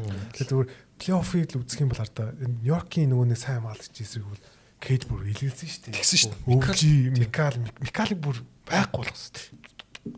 Тобайс Харрис Катиг ажиллах болгосон шүү дээ. Тий, харин тэгсэн шүү дээ. Гой баг баг. Тэгэхээр энэ багартаа тэр Нью-Йоркийг бүр хожих нэр үнэхээр боломжтой. Жохон туршлага хоёр тоглолтыг яатсан шүү дээ. Жохон тоглолтыг үлдээ. Жохон тоглолт моглолт алдаж малдаа тий. Ав залангаа алдсан шүү. Тэгэхээр яг тэр хоёр багийг харьцуулах юм бол тэнцүү байсан гэж бодоод байгаа. Тэгснээ Стюарт нь байхгүй. Айви байгаагүй байхгүй өмнөх тоглолт. Тэгэд хардвей Бизли мислич яг ингээд плей-офф оронгоо суурч мууграа тий. Тиймэрхүү гарсарсан. За тэгвэл сүүлийн Централ Дивизийнхаа баг руу орцгоё. Энэ бол өнгөрсөн жилийн бүсийн тэргүүн. За Cleveland Cavaliers сан. Тэгээд гарааны тавт бол өнгөрсөн жилтэйг адилхан. Яг хөө SF-ийн байрал дээр DeAndre Hunter шууд орж ирж байгаа. Угаасаа Max Strus бас гимтэлтэй.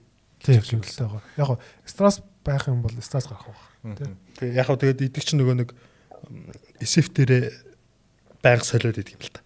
Хүн ээлж гаргаал Дин Вейд мэйд гарч идэг шүү дээ. Хаяа харангууд.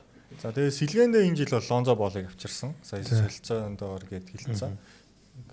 Ларинас буцаж ирсэн. Ларинас буцаж ирсэн. За Томас Брайант буцаж ирсэн. Энэ дандаа Лекс тоглож исэн 3 нөхөр биш үү? Драфтаар авсан. Гинт харсан. Томас Брайант буцаж ирсэн гэдэг нь юу вэ? Үгүй Томас Брайантыг авчирсан. Тэгээд энэ гурав ч нь Лекст тоглож исэн бохоггүй харсан. Тэгэд сэлгээнд нь Сэм Мерил, Дин Вейд, за Джейлен Тайсон гэдэг бас нэг хүлээлттэй рүүки байгаад байгаа. За Крейг Портер Жуниор гэдэг. За ийм ер нь айгүй зузаан баг бас харуулсан. Тай Жеромийн оронд яг Лонзо ирээд тэгээд Окорог явуулж байгаа тий. Окорог явуулаад за тэгээд төвийн барил дээр арай зузаарсан юм уу гэж хараад байна шүү дээ. Одоо Ларинас, Томас Брайант гэдэг өмнө нь бол Жарет Аллен Мобле хоёр суухад тэгээд Тристен Томпсон л байдаг гэсэн бохоггүй. Тийсэн. Тэглэх уу. Ларинас бол гинтгүй бол мөхөө гоё шүү дээ. Яс ч 3 шидэлттэй, самбраас сайн, хамгаалт сайтай болно. Тий, хамгаалт сайтай. Тэгээд ийм хар ажил явдаг тий. Томас Брайант ч гэсэн ер нь улирлын тоглолтод Жарет Аллен гоё амраагаа явчих байх л гэж бодоод. За, Каус өнгөрсөн улирал 64 хоцсон. Тоор 64 хожнож орж байна уу? Гүөх үү? Энэ жил 64 хожил руу дайрахгүй бах уу? Энэ жил ер нь 60 хожиж. Одоо нэг 64 хожлоос чинь миний болоор багасж байна гэдэг шүү дээ. Яагаад багасах вэ гэхээр нэг East-ийн, West-ийн багуудаас барахгүй баг арай олон бол авчиж байгаа. Тэгэхээр 60 арай өрөхгүй 58. Тэгэхээр дивизион нь бас сайн байна. Зүгээр харах юм бол энэ одоо энэ багийн энэ 100 хийсэн Лонзо болыг хэр нөлөөтэй байхыг сайлж мэдэхгүй л байна. Гэхдээ Окорог өгөөд Лонзог авч ирэх бол маш сайн нүдэлтэй. Хэр нь бол. Нөө домог ирцэн баг шүү дээ. Килэн Хейс ирцэн баг шүү дээ. Гэхдээ Лонзо гимтчингүүд Килэн Хейс ус сэлгээний холбогч болж гарч ирэх л баг гэж би найдаад байгаа. За тийм байна. Тэгээд энэ багийн ерөөсөө хамгийн гол зорилго бол плей-оффт ирүүлэлт саруул орох. Ерөөсөө энэ нэг бол Гарланд нь 90 амаа углал, нэг бол Моблийн чөлн гимтцэн гэл, нэг бол Хантер нь бас байхгүй бол тээ. Нэг бол Мичлийн шүрмсэн татал аюу хэцүү энэ багчаа. Тий, одоо би зүгээр энэ үлэлийг Кливлендийн хувьд бол сүүлийн ийм бүрэлдэхүүнээр кор бүрэлдэхүүнээр дайрах үлэл гэж харж байгаа. Хэрвээ дахиад өнгөрсөн хоёр үлэл шигээ фейлдэх юм бол энэ бүрэлдэхүүн ялангуяа энэ дөрв бол задрах болов уу гэж бодож байна. Саяхнаас угаасаа Darius Garland-ыг энэ 100 ер нь солих ёстой, эсвэл энэ өвөл солих ёстой. За эсвэл Jared Allen дээр багууд санал одоо явуулаад эхэлсэн гэдэг тийм юм айгүй их гарцсан байлаа. Тэгэхээр би зүгээр энэ багийг бити задлаасаа яг ирэх 100 хүртэл гэж бодож байна. Энэ яг энэ үйлдэлийг харчмаар ямар байх нь гэдэг эрүүл сарвал байвал те. Тэгэхээр би зүгээр яг Cavs бол би дахиад 64 хожууд бол үнэхээр асуудал. Энэ баг бол би бол үлрэл бол шороо шиг хожиж байна. Би зүгээр өнгөрсөн үлрэл хэлж өстэй. Энэ баг яг үлрэл эхэлж байхад энэ баг шороо шиг хожно гэхэд л 64 хоцсон байхгүй. Дахиад хэлчих. Энэ баг дахиад Шорошиг хожно. Шорошиг хожно гэдэг зүрлэг чи яг хаанаас гаргаж ирсэн гэхдээ. Шорошиг хожно юу гэсэн? Шорошиг хожно. Шорошиг замбраагүй хожих юм биш үү? Тэгэхээр биш бүр. Энэ багийн ягаад би энэ баг сэтгэж байгаа юм гэхээр энэ багийн одоо нөгөө бүрэлдэхүүн ингээд удаан тоглолцлоо л даагаас. Тэгэхээр ингээд нэг хоорондын ойлголцол chemistry бол маш сайн байгаа. Тэгэхээр би бол 60-аас дээш хожлыг бол дахиад авч явах уу. Би зүгээр энэ баг бол бүсээ тэргүүлнэ гэдэгт бол бүр нэлээд ихтэй байгаа. Хоёулаа чи X-ийг нэг рүү ичлээ. Хоёр дээр кавсан. Тэр байгаа. Яг энэ жил хүмүүсээ нэлээд амраах болов. Түрүү жил чинь бол эднэр чинь ингээд улирлын төгсгөлч гэсэн амраахгүй ингээд яваал хэлсэн шүү дээ. Мовли зовли, Гарланд Марланд гэл те. Нөө нэг 65 тоглолтын гүцэх гэл одоо All NBA дэрт нь оруулчих гал үзээд исэн шүү дээ. Энэ жил бол тэхгүй байх гэж бодож байна. Яг тэгэхээр түрүү жил сургамжаа авцсан. Дээрэс нь энэ жил тэд нэр бүсийн финалд гарахгүй бол фейл улирал байх угаасаа байх ёстой мөчтөр ирчээл байна л да. Нэг энэ бүрэлдэхүүнээр. Тэгэд Cavs-аар зүгээр Lonzo ирснээр Cavs-ийн нэг юм илүү сайжна. Cavs ер нь хурдан тоглоход сайн баг биш. Ер нь яг Donovan Mitchell Garland-тай мөртлөө хурдан тоглохооны үзүүлэлт нь их муу гэдэг. Хоёр өндөртэй болохоор тэгж байгаа. Харин тэгэхээр Lonzo ирчихээр илүү нэг бөмбөг пүүшлэх те хурдан тоглохоонд явах болов уу гэж бас найдаж байна. Тэгээд энэ багт хоёр өндөртэй мөртлөө одоо Самбрес амгалтанд бас жоохон тийм сул байдаг. Тэгэхээр Garland болон Mobley Garland гинэ. Allen болон Mobley хоёр самбар илүү сайн авах хэрэгтэй. Тэгэх юм бол энэ баг бол би бол аврагын төлөө гараад ирэхэд бол асуудалгүй ийм л баг гэж бодож байгаа шүү дээ. Яг го бид Нью-Йоркийг өөрөө гарна гэж бодоод байгаа л да тий. Моблигийн одоо бүр яг нэг ориголдоо хүрэх ёстой үйлрэл нь бол тий. Харин тий. Яг өөрийнхөө ориглыг хаана вэ гэдгийг харуулах ёстой. Тэгэхгүй одоо өнгөрсөн үйлрэл чинь депо явсан. Сайн байсан. Довтлогоон дээр өнгөрсөн үйлрэлээс илүү их оролцож эхэлсэн. Өөрөө довтлооны санаачлагтай болцсон байлаа. Гэхдээ л энэ жилүү драфтын 2 штэ чинь. Драфтын номер 2 гэхэд драфтын 3 билүү? Драфтын номер 3 тэгэнгүүт л одоо энэ статус дээр ирсэн тоглогч гэхэд арай л үлгэн салгуу үйлрэлүүдийг арай олон өнгөрүүлж шүү те гэж бодоод байна миний хувьд бол. Тэгэхээр ийрх үйлрэл яг өөрийгөө яг жинхнээсээ довтлогоон дээр тийм юм өөрийн санаачлагтай те одоо орчин үеийн 4 номерын шилдэг хамгаалагч болцсон юм уу үгүй мүү гэдгээ харуулмаар байна. Mobley яг довтлогоон дээр тэгж амар хөгжих үү цаашаа. Одоо илүү юм дундаас пост ап шидэлттэй те яг юм арай нэг юм смут тоглолттой байдаг аахгүй тийм доор шахсан махсан тийм юм нэх амар байдгүй шүү дээ. Одоо Mobley хэрвээ тэгж хөгжихгүй юм бол авраг багийн номер 3 биш болж байгаа байхгүй. Самрын хамгаалагч л болно шүү дээ. Одоо хэрвээ Cavs зүгээр амжилт үзүүлээд магадгүй авраг авахын тулд шүү дээ. Evan Mobley энэ багийн номер 1 тоглох болох хэрэгтэй байхгүй. Тэгжээж энэ баг авраг бол. Би бол Donovan Mitchell энэ багийн номер 1 авах юм хэзээ ч авраг авахгүй. Яг Donovan Mitchell альч багийн номер 1 байвал авраг авахгүй л та. Харин тий. Тэгэхээр Evan Mobley-гийн өсөлт сайн байж аж Evan Mobley номер 1 байсан баг аврах уу бас. Тийм хүлээлттэй байгаа байхгүй. Тэгэхээр Evan Mobley номер 1 бодчих юм бол одоо Garland, Mitchell гээд 2-3 оноор тодорхой. Тэр Jared Allen багийн хүнээрөө. Тий. Гэхдээ одоо Evan Mobley team Duncan болох гол юм л да. Ер нь бол тийм шүү дээ. Ер нь бол тийм бохгүй юу? Kevin Duncan ч юм уу Kevin Garnett байхгүй юу? Зам хоёр муу. Үгүй хүлээлт нь тэгжээж авраг болохгүй юу? Тий. Тэгжээж авраг. Яг хав Тэгээ боли тэтүм шиг. Миний бодлоор за яг өөр бүрэлдэхүүн дээр тэгж байж болох. Энэ багийн номер 1 Mobley болсон ч Donovan Mitchell цэжил гэдэг. Гүй Mitchell бол багийн 2 бол асуудалгүй. Mitchell-ийн пик бол Tony Parker-с өндөр шүү. Тэгэлгүй яах вэ? Тий, харин тийм. Тэгэхээр тэгж бол Parker номер 2 дээр тоглож болоод тахтчихаа. Тийм биз дээ.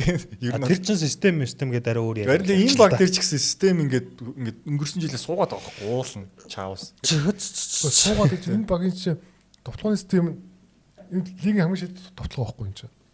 Одоо motion offense хийж чинь, cutting хийж чинь тэр бөмбөгүүдлээс ирдэг катууд бол энэ ч одоо NBA-ийн эхлээд учир нь ойлгоогүй шүү дээ. Харин сүүлдээ ер нь учир нь ойлгоод Pacers болно шүү дээ. Cavs-ыг бол бүр аим сайн судалжаад гарч ирсэн. Тэгээ ер нь хоцсон байхгүй. Тасалжуулагч илүүгээр солилцсон л та тий Pacers. Тий. Тэгээд Kenny Atkinson бас үнэхээр мундаг тасалжуулж байгаа. Тэгэхээр энэ багийн систем бол суудсан. Зүгээр нэг жоохон нэг ийм асуудал бол байгаа бас. Яг тэр нэг интернет хожигчоод нэг анализ ярьж байсан. За хэнийг сайн санахгүй шүү. Гэхдээ энэ баг нэг жоохон тийм софт байгаад байна. Жохон одоо Нью-Йорк шиг ч юм уу нэг арай нэг жохон хатуу чанга тий. Нэг зарим ийм нэг товтлогоо болохгүй ч юм уу иймэгзэгтэй үеүүдэд аваад дайрдаг. Эвэн моблигоос ялангуяа тий. Нэг тийм сайн арай нэг жохон чанга тоглолт хэрэгтэй гэдэг. Тэгэхгүй бол харин ингээд үнэн бохгүй. Яг сүүлийн 3 жил харангууд яг тоглолт болохгүй. Тэгэл мийчлэлт өгөөл нөө мийчлэлний шүрмсөө дотол ганцаараа 40 50 он аваад тэгэл цурал дуустдаг хөхгүй яг. Уг нь чанга гатууд төр чинь яг эв моблид зодтолтыг бол нэг эсрэг нэг барах хамтан цөөхөн биз дээ. Мобли чинь гэхдээ байралтай бол айгүй. За яасан ямар амар реакшнтэй манай тэр камер унтарчиж гэдэг. Манай хоёр хөрсөн. Мобли чи бол ер нь бол байралтай бол турхаа штэ. Тий. Амар гатуу битэй. Мангар гатуу битэй. Одоо тэр хүнтэй мөргөлж байгаагаас мэддэгдэж ш юу. Ер нь мобли жоо уян хатан шүү дээ. Нэг тийм би бол тийм амар шүрмс хүмүүстэй амар гатуу битэн шүү. Уян байдлаар л би хардсан шүү дээ. Яг ийм хойшоогоо унж иддэг те нэг ийм жоохон ийм смут тоглолтоор тийм юм байдгүй байхгүй тэгж ингэж доор ингээл тэнгүүтээ ингээл дээгүр нь яаж магаал. Тийм юм байдгүй шүү мобли. Тоглоом дээр ялангуяа. Одоо эргэжлээс эхлээ одоо юу гэдэг шууд пик нь болтой солигдонгууд жижиг тоглож эсрэг бөмбөгөө их чаваад шууд дээрээс нь явдаг болов. Одоо яг Антони Дэвис ч хатуу тоглолттой байхгүй харин яг тийм мобли бол ерөөсөд Антони Дэвис арай уян хатан те. Антони Дэвисийн тийм хийдэг. Би бол одоо моблид нэг зохиол босч ирэхгүй байна. Тэгээд нөгөө яг энэ дэр нөгөө нэг Жерет Аллангийн нөгөө 2 жилийн өмнө нөгөө Нью-Йоркт хожигчод хэлдэг үгэлд их санал ороод дээ. Плей-оффын гэрэл хэтэрхий хурц байлаа гэд. Жерет Аллан хэрвээ плей-офф илүү сайн тоглож чадахгүй хурц байгаадах юм бол бас юу тий. Тэгхийн бол моблиг бүр 5 руу оруулаад өөр 4 8-ын тоглогч бас хайх хэрэгтэй.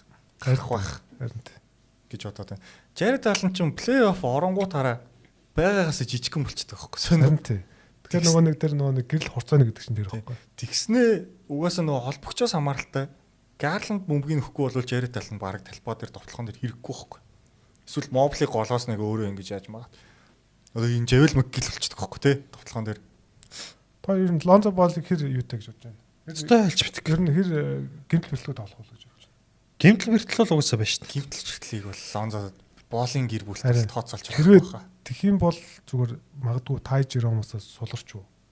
Тий. Хэрвээ гэмтэх юм бол сулрна. Гэмтэхгүй байх юм бол эн чинь Ty Jerome-оос яг хөө сэлгээний хувьд балансыг гой тэнцвэрчүүлж байна. Яасан бэ гэхээр түрүү жил Garland байхгүй болсон чинь энэ бүр плеймейкер байхгүй болсон. Жиром өөрөө гарч ирээ хитэд байгаа байхгүй. Тэгээ мичлээс ачааллыг нуулцах бүр мичлэлтэй лай болоод байгаа байсан байхгүй түрүү жил. Тий. Харин. Түрүү жил ер нь бол тэр Индиана 2 дахь тоглолтын дээр яагаад хожигдсан бэ гэхээр холбогч хүн гай байхгүй. Мичл өөрөө бөмбөгөө залж явжсэн чинь 2 юм сайн хамгаалагч ирсэн бөмбөг авах хөнгөө болол тэгэл дууссан шүү дээ. 2 удаа. Ерөөс тэгэл дууссан. Тэгэхээр Lonzo шиг сайн найруулагч бөмбөг эзэмшилттэй хүн байвал болно хэрэгтэй. Даач Lonzo тэгэх нь өстой 50-50. За тэгвэл хоёр бол ер нь үлээлт бол нэг 2-оо гараад плей-оффт ер нь бүсийн финал гарах ёстой. Тэгээ гарахын тулд наа Орландо ч юм уу Атлантад хожигдохгүй байх хэрэгтэй.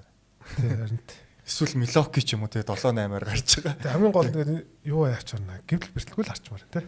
Гэмтэл бэртэлгүй байвал одоо арайч тэ дөнгөж суурн одоо яг энэ үндсэн бүрэлдэхүүн бий болж байгаа Атланта Орландо хоёрт арай хожигдчихгүй л. Яг энэ бүрэлдэхүүнээс арай удаа явлаа шүү дээ. Гэтэл миний бодлоор одоо 3 дахь нь 4 дахь хөлөрлөн үү. Яг амжилт 3 дахь хөлөрлөн байна л да. Биш. Миний ингэж бодож байгаа. Яг амжилт үзүүлэх гэвэл энэ дөрвийн хоёроос нь заавал салах хэрэгтэй байсан. Аль дээр л. Тэгэл одоо энэ тагид тэгж бодож байгаа 3 дахь хөлөрлөл эхэлж байгаа юм. Энэ дөрвийн хоёроос нь аль нь мэдэхгүй. Гэтээ салж болохгүй нэг хүн мэдээж мобли байх. Тийм. Тэгэхээр нөгөө 3-ын хоёроос нь хэрвээ зүгээр энэ баг дахиад эрт хожигдоод явах юм бол би бол мобли Donovan Mitchell хоёроо ер нь бол аваад болдог. Нөгөө хоёроо л амилцах үзэх болов. Garland бол тулцчлаа тий бүр. Garland нэг юм сонирн байгаад байна. Garland бол уул амар сайн плеймейкер гэхгүй үзүүлэлт мүзүүлэх юм бол одоо яг Halliburton-ы араас орох pure одоо плеймейкер гэж ярих юм байхгүй. Плей-офф ч байдгүй. Гэтэл тулцсан л дээ. Плей-офф дээр би үнэхээр сүүлийн 2-3 жил ингээд харлаа Garland ядч нэг тоглолт гоё аваа гарцсныг юусэн байхгүй. Өнгөрсөн жил бол айгүй хүлээлттэй. Би бол Garland Halliburton хоёр амар гоё дүүл гэсэн чинь бүр гоё тоглоог л дээ. Сүүлийн 2 тоглолтод орж ирсэн л дээ. Хамсалтай. За. Калтер болцсон уу? Garland тэгээд үлдэлийн эхлэлийг ер нь бол юу юм шиг. бас тоглохгүй юм биш. Тийм байсан. Тэгэхээр баг биш Мичл өөрөө баг гараанд ягаад Сэм Мэрил орж ирсэн. Сэм Мэрилгүй шүү дээ. Сэм Мэрил чи хөө саяны нөө Эжи Кремерийн чим нөгөө хөлбөр нөхгүй те. Илүү сайжруулсан хөлбөр шүү. Баг айгүй өндөр өвтэй шиддэг шүү. Мэрилийн хамгаалтыг ер нь цагаан залуу учраас ер нь хамгаалдаггүй гэж бодож магадгүй. Мэрил үнэхээр сайн хамгаалагч. Борчгомын бол үнэхээр цагаан залуучууд хөрөх юм сайн хамгаалж ирсэн ч үнэлэгдэх юм л та. Одоо Остер юусэн шүү дээ. За нөө өсөл за түр завсарлага авах уу? Тэгээ одоо энэ камер маань гिचлээ бид нар завсарлаад эргээд уулзцгаа USD ярьцгаа ихэд. За бид нар эргээд ирлээ. Одоо бид нар West-ийнхаа сүүлийн үлдсэн 5 бага ярих болно. Энэ бол North East буюу өнгөрсөн жилийн авраг багийн дивишн. Тэгээ нэрлэлчихэд. Ер нь энэ NBA-гийн хамгийн хүчтэй дивишн яг одоо л байгаа шүү. Тэ? Хамгийн шилдэг тоглогч нь байна. Хамгийн шилдэг баг нь ч байна. За тэгээ эхлэе да. Тэгээд шууд Utah Jazz-аас яриад явъя. Utah Jazz бол ерөөсө түрүү жил NBA-ийн хомоолыг хамсан энэ жил ч гэсэн ер нь хамах байх гэж бодож байна. Гарааны тавт дээр бол Isaiah Collier, за Cody Williams уу эсвэл Keontae George бас гараанд гарах бах те. Тэгээд Ace Bailey гэдэг энэ жилийн драфтын залуу, Lauri Markkanen, Walker Kessler гэсэн энэ 5 гарах боломжтой гэгдэж байна. За Utah Jazz-аас ер нь энэ жил юу харж чинь, юу хүлээх чинь гэд Lauri Markkanen-ыг солихыг хүлээх чинь, эсвэл Kessler-ыг яах чинь. Одоо тэгэл залуу тоглогчдын хөгжил хэр байх нь үл гэдгийг л харна шүү дээ. Тэгээд энэ багаас ч өөр юу гэнэ яах вэ? Тэ? Тийм шүү дээ. Одоо энэ багт Isaiah Collier, Walker Kessler хоёроо хөгжүүлэх гэж үзэх бах. Нэг гол хоёр үнэн энэ учраас одоо байгаа хүмүүсээс тэгэнгүүт Markkanen-аас солих гэж үзнэ. Тэгэл цаашдын улирлаа тодорхойлох яг одоо яг жинхэнэ замаа гарах улирал нь энэ улирлах тий. Тэгэхээр яг Walker Kessler яг энэ баг ирээд өмнө. Энэ манай хоёр чинь яасан шүү дээ. Гэрээ сунгаагүй шүү дээ. Гэрээгийн сунгалтанд бүр нэлээ ойрхон ч биш байж л шүү. Тий одоо яг сая эргэлзээл байгаа. Walker Kessler яг ирээдүйд байж болох. Одоо Core 3 хүний нэг Walker Kessler байх гэдэг шүү дээ. Тэр хүн мөн үгүй юу гэдэг эргэлзээл байгаа бах юм. Энэ жил бол тийм гэрээний сонголт явахгүй. Тэгээ солилцоонд айгүй их яригдж байгаа. Сүүлийн 2 жил ч яригдж байгаа дөө тий. Walker Kessler-с зүгээр тамхины цэгийн ярианаас сонсоход бол Walker Kessler нэлээ өндөр үн гэж байгаа гэж хэлсэн шүү. Тийм учраас гэрээн дээр үү? Гэрээн дээр. Түүл яваал гэж. Уг нь одоо Walker Kessler Messlert хамгийн тухтай хот нь шүү дээ. Ер нь бол тийм тий. За тэгээд Isaiah Collier ер нь бол гарааны холбогч гэж хэлж байна тий. Ер нь энэ багийн ирээдүйн ер нь гараа болж магадгүй. Тэгэхгүй яг одоо яг холбогч гэх юм бол Isaiah Collier байгаад байгаа байхгүй. Keontae George яг бас тийм холбогч биш. Тийм одоо яг бас тийм нэг багийн плеймейкер, эхний плеймейкер холбогч бол биш л байгаа. Kobe White-ах байгаад байгаа тий. Сайхан дураараа нөхөр штэ. Keontae George дураараа шиддэг хүн тий. Тэгээд энэ жил яг Ace Bailey гэдэг залууг бол ирээдүй мөн үсэхүү гэдгийг бол харна. За Ace Bailey хэрвээ амжилттай тоглох юм бол Lauri Markkanen-ыг бол бүр хурдан явуулах байх гэж бодож байна. Тэгээд сэлгээнд бас нэлээд хэдэн бас таньдаг нэрнүүд байна. Одоо Kyle Anderson ч ирчээж, Yusuf Nurkic гэх prime үе дээр явж байгаа төв байгаа юм байна. Kevin Love байгаа юм байна. George Niang байгаа юм байна тий. Ваахан цагаанаа цугларч тий. White шаруу болж байгаа. Тэгээд одоо ингээд энэ Tyler Hendricks сая үлрэлийн өмнө тоглолтуудыг сайн тоглож илээ. Нөгөө мань хүн чинь өнгөрсөн өглөө чинь маш хүнд гэмтэл авсан шүү дээ. Хөлөө углаа тий. Тийм. Тэгээд Kyle Filipowski байна. Bryce Sensabaugh гэдэг энэ одоо энэ Walter Clayton Jr. Энэ Walter Clayton Jr. одоо өнгөрсөн үлрэлийн NCAA-гийн хамгийн халуухан тоглогч байсан. NCAA төрүүлсэн. Гэдэг энэ Walter Clayton Jr. бол бас нэлээд ирээдүйтэй хинтээ Ace Bailey-тэй цуг яригдах тоглож байгаа байхгүй. Холбогч юм биш тий. Холбогч SG ер нь бол их оноо авдаг. Сая юугаа NCAA-гаар бол нэлээд сайн үзсэн. Үнэхээр сайн тоглосон. Тий. Тэгэхээр энэ хоёр гоё залууг бол авсан байгаад байгаа. Энэ Kyle Filipowski гэж юу лээ? Нэг өндөр цагаан төв ч юм уу PF ч шиг хизээ орж ирлээ энэ. Түрүү жил өнгөрсөн жил орж ирсэн тий. Сая pre-season дээр харсан чинь энэ бүр яг Lauri Markkanen байл шүү дээ. Арга гурал мэрлэн. Яг юм шидэж мэддэг. Тэгснээ бас хөөхө хурдтай. Өнгөрсөн жил бас Kessler гимтэлтэй үед ч лөө Markkanen гимтэлтэй үед гараанд тийм шүү дээ. Hendricks байхгүй наад чинь бүр сайн тоглосон. Тэг яг одоо Utah Jazz дээр бол би зүгээр Utah Jazz гэдэгтээ үзэх дуртай. Зүгээр нэг тийм зорж үзэхгүй ч гэсэн because of White гэдэг. Нөгөө хэн байгаа ш тасалжуулагч нь Will Hardy байгаа. Will Hardy бол үнэхээр гоё тоглолт. Will Hardy бол үнэхээр мундаг тасалжуулагч. Ялангуяа довтлооны хувилбаруу довтлооны тим нөгөө үүсгэж байгаа юунууд нь бол үнэхээр тим одоо олон ургалч тим юугаа креатив довтлооныг ер нь бол гаргадаг. Тэгэхээр зүгээр Utah Jazz-ийн тоглолт бол их гоё гоё. Ер нь довтлооны ялангуяа их гоё. Хамгаалалт бол авах юм байхгүй. Энэ багийн хувьд бол тий. Уусаа хамгаалдаг гэд хэлчих нэр Кеслерээс өөр алга байна л одоохондоо яг. Тэгэл одоо энэ залуучууд нь гэтээ энэ залуучууд нь их дажгүй залууч. Одоо энэ Bryce Sensabaugh өдр бол бас их тийм өгөгдөлтэй залуу байхгүй. Тийм тэгээ Tyler Hendricks тэгээ зүгээр энэ багаас зүгээр ирэх үйлрэл нэг тийм энэ Nurkic, Niang, Kyle Anderson, Kevin Love эднийг бити тоглуулаасаа баг тоглуулаасаа л гэж найдаж байна. Эдрийгээ тоглуулаа тэгээ buy out ч юм уу тэгээ зарах юм биш үү? Нуркичиг нөгөө Марканы солилцоон дээр л хүч дарах гэж авсан юм шүү ер нь. Гэрэмэрийг нэмээд үү? Гэрэмэрэж явах одоо самбарын тоглогч монголч гэдэг юм яриа марианы хүч дарах гэж авсан юм шүү ер нь те. Би бол тэгж л бодоод байгаа шүү дээ. Тэрнээс одоо ийм баг Нуркичээр явах. Гүр наач prime дээр явчих шүү дээ. Гэхдээ Colin Sexton-ийн солилцоогоор авцсан юм л да чаавс тийм шүү дээ тий. За энэ баг дээр ч одоо энэ баг дээр нэг удаа явах юм бол байхгүй. Тэгээ залуучуудын хөгжил SBL, Walt Clayton Jr. хоёрыг харъя. Бүсийн 15, 14. Ер нь Utah-гийн дээр хийгээд хэлчих. Доор гээд хэлчих юм байхгүй. тийм л юм байна та. Би бол дахиад унаад баг ирэх жилийн бас драфт марафтлоо нэлээ хүч үзэх л байх гэж бодоод шүү дээ. Utah Jazz-аа ингэсэн нэр. Одоо өнгөрсөн үеэл чи хамгийн муу амжилттай багууд нэг бэжж тэгээ таваар сонгосон байхгүй юу? Тийм. Тэгээд Utah Jazz-ын тэр нэг эзэн бүр бөөн оруулаад бүр ингээ хамаг юм авши дээр бүр гачин болсон. Яг тэр драфтын суглааны. Угаасаа плей-инд орсон даал сурдуур нь ороод нэг хийх тийм шүү. Тэгэхээр одооны энэ лотерейн систем чинь нөгөө энэ доогуур заавал унжиж бид нар номер 1 авна гэдэг тийм систем биш байгаа тоххой. Бүгд ер нь ийм адилхан ийм юутай болсон. Тэгэхээр унах нь нэг талаараа баг ашиггүй байгаа тоххой. Унсан мөртлөө таваар сонгоно гэдэг чинь аим ашиггүй байгаа тоххой. Яг хөө гэхдээ дараагийн жилүүдэд эхний 3 дээр 14% магадaltaй гайг болчихно уу. Саяын өнгөрсөн 2 удирал чинь зүгээр юу яачлаа штэ. Conspiracy theory шиг юмнууд явчлаа штэ.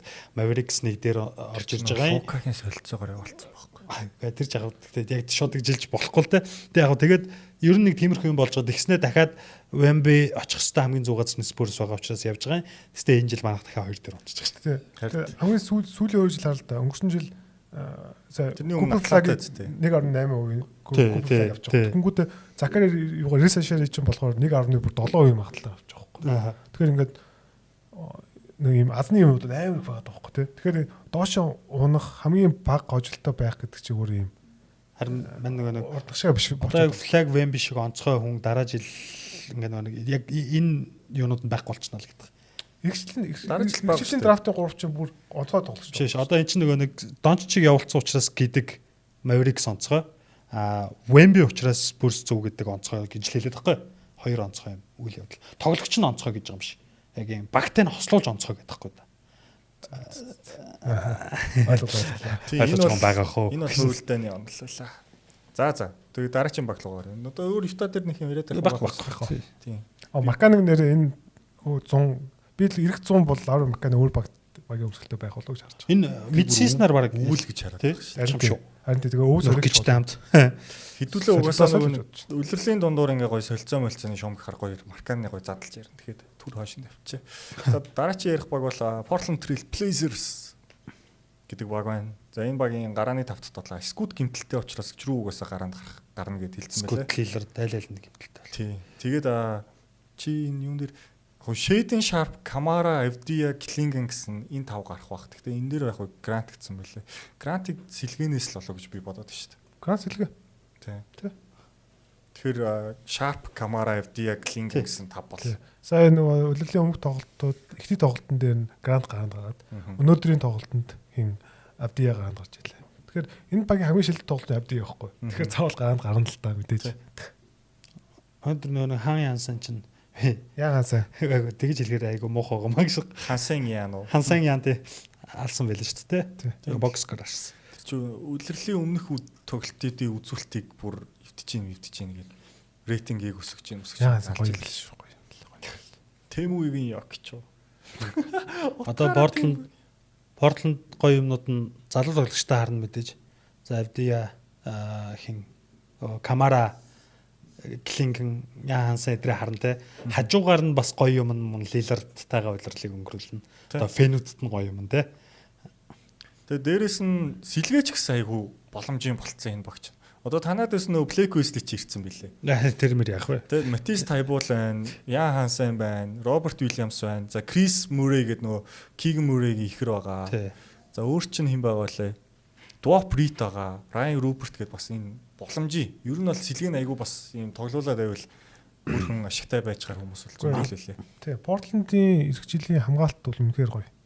Одоо л ингээ бодонгод Жрүү Холдыг Туманы Камара хоёр урд хамгаалж байгаад энэ хоёрыг даваад гараад орлоо гэхэд Доном Клинг доор гэж байгаа байхгүй. FD ч гэсэн сайн хамгаалагч. FD маш сайн хамгаалагч харин тий. Тэгээд энэ багийн одоо гарааны тав бол үнэхээр сайн хамгаалж байгаа. Тэгээд харин Shading Sharp хоёр Scott Henderson хоёр хэр одоо товтлогоонд багаа авч явах юм гэдэг нэлээд бас чухал байхгүй. Би бол Sharp-ыг нэг одоо Jalen Green шиг болчоосай л гэж хүсэж байна шүү дээ. Энэ жил яг боломж нь олчихсон л да. Түрүү жилүүдэд шиг.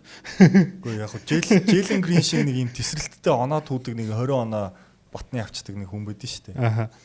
Эсвэл юу гэдэг хаяа орон гаранц чамаагүй. Тэгчиж одоо FD-ийг яг хойно товтлооны хүн болох байхгүй. Тэгэхгүй бол өөр яг товтлох хүн ер нь жоохон цөөхөн. Камарач юм бол амар товтлооны хүн биш шүү дээ. Бараг араас нь рүү орж ирэх гээд байгаа юм байна шин тий. Тэгээ Scoot Henderson энэ жил одоо өөрийгөө баталж харуулахгүй бол яг ажиллах боллоо. Scoot Henderson ч тэгтээ бэртцсэн байсан уу? Бэртэлтэй. Биш. Бэртцсэн байсан уу гэдэг түрүүн бэртэлтэй гэчихэд юу бэртцсэн байлаа? Шагаа магаал гэсэн байсан баг. Би нэг мэдээллийг оруулж ирсэн. Тэгээ нөхөр чи 11 сарын дундаас ирэх юм шиг байлээ. Тэгээ энэ жил өөрийгөө харуулахгүй бол энэ гарааны холбогч авах ер нь ирэхээ алдлаа. Одоо Портланд гээд холбогчгүй байсан багт гараа нь одоо ажил хийж чадаагүй юм чи одоо Ютад очиод очих юм байна шээ. Тэгээ Портландд одоо дараа жилээс одоо хэндэж гаранд ирэхээ алдах. Дараа жилээс гарандаа ажиллах уу гэдэг. Гэхдээ жрүү бол өөрш жрүүг бараг Чонси илүү дүнлээд гаргаж иж мэдгэл юм. Одоо бол Портланд ч плей-ин илүү дайх гээд байгаа баг шүү Тий, дээ. тэглүү бах. Үүнтэй энэ Портланд нэлийн тийм томчуудад талгаатай хатуу самар бол байна. Үнэхээр бас гоё. Тэгээд Доном Клинг ч өөрөө самбарын лигийн хамгийн шилдэг хамгаалалтын нэг аль хэдийн болцсон энэ ч яг одоо advanced stat болон үзүүтийг харах юм бол Доном Клинг бол тийм байгаа. Тэгээд Ян Хансан ч өөрөө товтлооны бас маш мундаг тоглож байгаад байгаа байхгүй тий. Яг тэгтээ мэдээж руки тоглож учраас нэг тийм өндөр хүлээлт бол тавиад хэрэггүй байх. Гэхдээ л энэ багч бас нэлээ хатуу самарлал юм шиг санагдаад байгаа. Гэхдээ сэлгэнээс ингээл бодолтой Scoot Henderson, Tyball, Jeremy Grant, Hansen, Chris Murray, Robert Williams гэх. Тий. Хамгаалт бол хамгаалт сайтай. Дээрээс нь сэлгээний товтлогоог бол Grant, Scoot хоёр бол аваад явчих واخа гэж бодож байна. Байж болно л та. Яг одоо Яансаны одоо энэ жилийн хамгийн том үүрэг Портландыг сурчлаа шүү дээ. Уржигдэр хөлөө гарлаа те. NBA хятадтай дахиж эргэж нийллээ. Макаод очиж Nets юу хоёр тоглосон шүү дээ. Тий, одоо тэгэл Jackie Chan маань ирсэн байлээ. Ямар гоё харагдаж байна. Тэгэл NBA тоглолттой зураг мураг авах бол нөгөө нэг хэний хэн блэ? Яоми явж ирсэн, Shaq явж ирсэн, Carter явж ирсэн. Юу лээ? Нөгөө нэг Houston-ий юу байсан чинь хятадтай асуудал Daryl Morey. Тэрний асуудлаас эхэлтэй хятад NBA хоёр чинь нүур буруулцсан байсан. Тэгээд одоо энэ жилээс буцаад том зах зээл рүү буцаж орж ирж байна. Макаод очилж тоглосон бэлээ. Өнөөдөр бас нөгөө хиний Бруклиний нөгөө хятад руки бас дебют хийсэн бэлээ. Манай Spurs хятад очиж тоглолцсон чинь баг NBA бэгтээ тоглож үзсэн. Тийм үү? Тий. 3 NBA тоглож үзсэн. Victor Oladipo. Тий, юм байсан. Frank Kaminsky нөгөөх нь юм байла. Тийм. Oladipo ч тэнд алж илээ. Хятад багтаа тоглолцсон баг NBA бэгтээ тоглож үзсэн. Одоо тэрэн дээр чи Westbrook гэрэж шүү дээ. Хэдлээ хөрх юм нь Westbrook-ийг ер нь хизээ нэгэн цагт дурсах юм уу дурсахгүй. Дурдах юм уу? Дурсаад тах. Sacramento Kings дээр дурдсан биз дээ. Үгүй шүү дээ. Зүгээр Westbrook-ийг авах гэж байгаа л. Одоо яг дурдаад яах вэ гэхдээ. Тийм ажилгүй байгаа нь шүү дээ. Юу гэж. Тий, одоо яагаад ажилгүй байгаа юм бол мол гээд хөрх юм нь гоё дурсчихад яах вэ те. Тэгэл Portland-ийг тоо ирдгүүл плей-ин руу орж чадна гэж бодож байна. Үгүй. Би бол баг тийм ихтэй шүү. 11 12 эсвэл 10 дээр Pelicans энэ дээр ч хийж магадгүй. Ер нь бол Suns Kings хоёроос бол дээр амжилт үзүүлчих واخа. Баланс нь тийм байгаад. Kings-ээс яг нэр дутууч гисэн. Энэ Cleveland ч баг явандаа энэ одоо энэ саяны бидний түрүүний баг дээр ярьсан Walker Kessler өрөөс ихрэн ахгүй тий.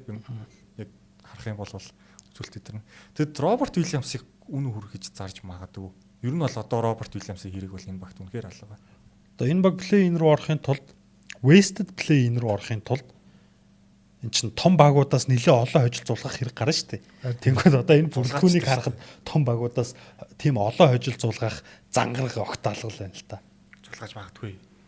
Түрүү жил чи эдэн чи бүр 14 дараалж хожиж мочод наа чи амар хаасан үл. Тэгээд Дани Авдия All-Star болох үйл гэж юм бол бас харагдаж байгаа тийм өндөр хөдлөлттэй. Боё юу вэ? Одоо Авдия ч All-Star болохын тулд гадаад 8 тоглогч нэг болох хэрэгтэй. Гадаад 8 тоглогч ороо тодорхой өстэй. 5 тодорхой юм билээ. Нөгөө 3 нь бол нэг тодорхой. Гэхдээ яг 7 тодорхой. Одоо Франц Вагнер Сингөө 2-ыг нэмчих юм бол 7 тодорхой. Тийм. Тэгэхээр сүүлийн нэг спот дээр л Франц гэхдээ тэр 7-оос чинь 65 тоглолт 65 хамаагүй шүү дээ. 65 хамаагүй. Тийм. Тэгэхээр чинь зүгээр яг 2 сар хүртэл сайхан бэрхтэл гэмтэлгүй сайн стат. Сүүлийн спот дээр Дани Авдия ороод ирэхэд яг Авдигаа сайн тоглох тоглогч нар зөндөө байл. Би бол Авдигаас бол тим том зөндөө жоох нэг 3 4 бол байгаа байл үү. Одоо түрүүний Жош Гиди мэдчих явж байгаа шүү дээ дунднаас. Тий. Авдигаас бол тим том л юм болж байгаа шүү дээ. Тий. А яг хуу Кат интернэшнл гээд орчих юм бол худлаа л болох шинжтэй юм байна л та. Доминикан хүлгэн эднийхийг хэд гинэ? Хэллээ. Би нэг 11 мэг арай плей-офф орч, плей-инд орж чадахгүй хаа. За Юта, Санс, Кингс, Пеликанс гээд 11 юм уу тийм. Энэ багийн зүгээр таваас тэр л авцсан. Довтлогоо нь л над зүгээр яг тэгж плей-инд орох хүртэл одоо тэр чинь плей-инд орохын тулд чинь баг 40 гаруй хожил авах гэдэг байхгүй. Тий. Тэгэхээр яг энэ довтлогоо бол 40 нэмэх хожно гэдэг бол жоох хэцүү хаа. Хамгаалт бол үнэхээр гоё.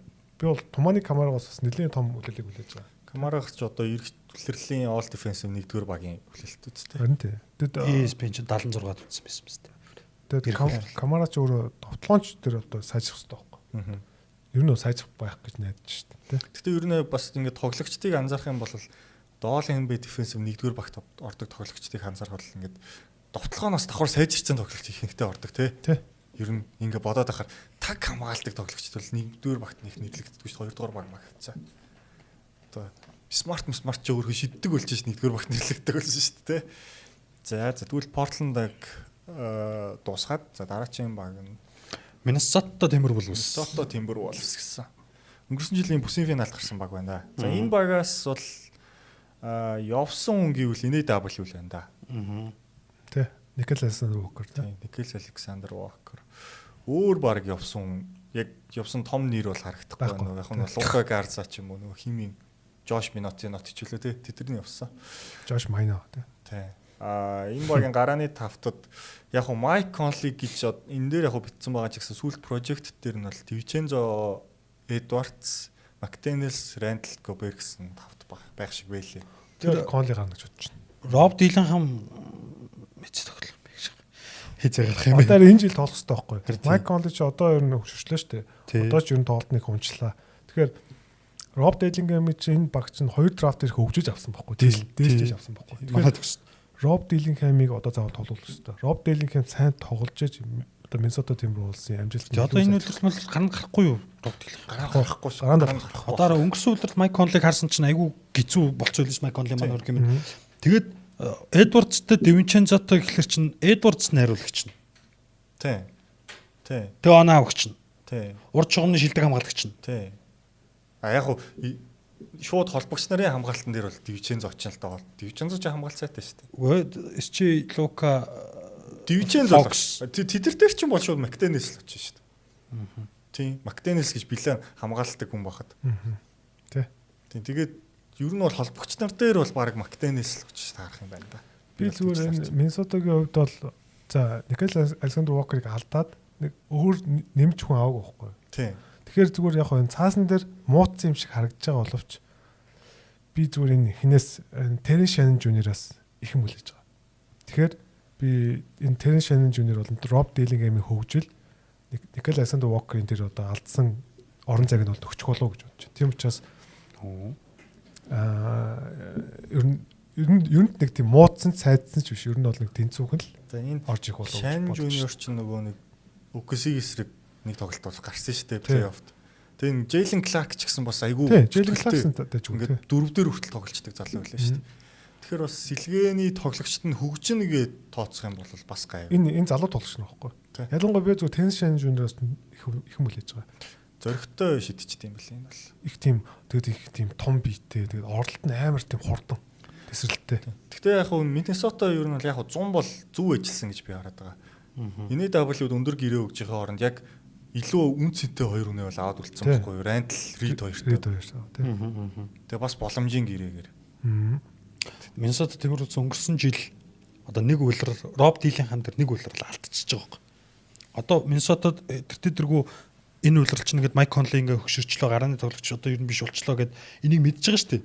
Тэгсэн хэрнээ Роб Дилийн хамаа ерөөсө бэлдээгүй. Тэгсэн. Дараагийн жилээс тэрний дараагийн жилээс чи гарааны холбогч болно шүү гэдэг юмд нь ерөөсөө бэлдээгүй. Одоо тийм Роб Дилийн хамаа өнгөрсөн үйлрэл тоглоогүй одоо гарааны холбогч болоход бэлэн биш байгаа нь ойлгомжтой л доо. Гэтэ гараанд гарчвал миний бодлоор зүгээр байгаа. Тэгэхээр бэлэн биш байгаа. Тэгээ одоо ингээ Миннесотад бүтэн нэг үйлрэл алдаж байгаа байхгүй.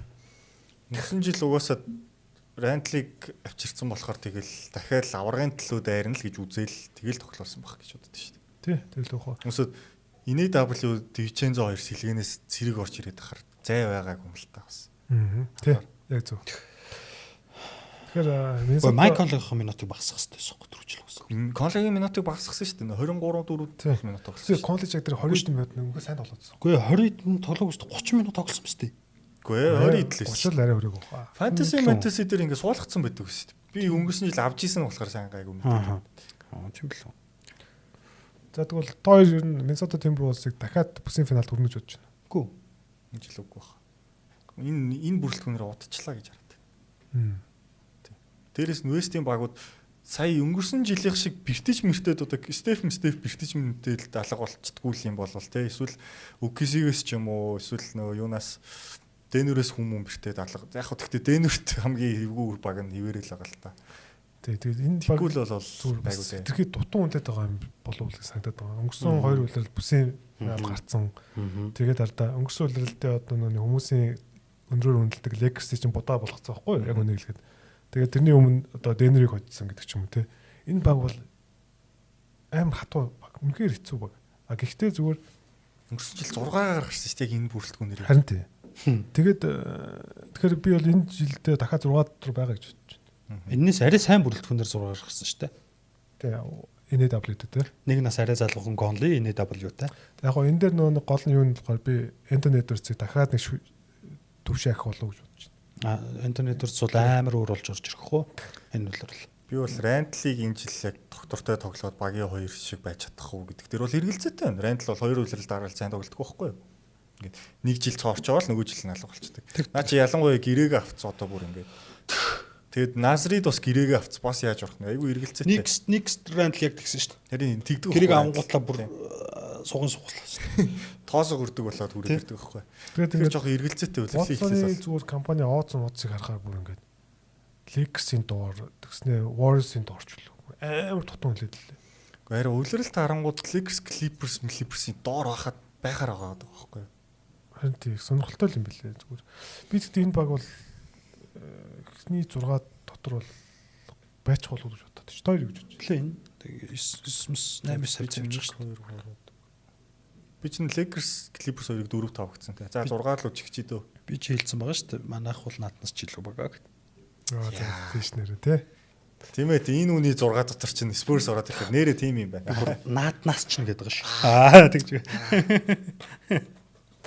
Тэгээд яг битсэн Lakers-ыг бол илүүд үзэж байгаа. Зүгээр сэлингийн хувьд. Гэхдээ тэгээд Minnesota чинь тэгээд хард ер нь одоогийн яг Embiid шүү дээ. Defensive rating болон offensive rating-ээр эхний 10-т байгаа баг. Minnesota Timberwolves, OKC, за Cleveland байгаа. За энэ 3 байгаа. Өөр баг байхгүй байхгүй. Тэгэхээр 4 жил үү?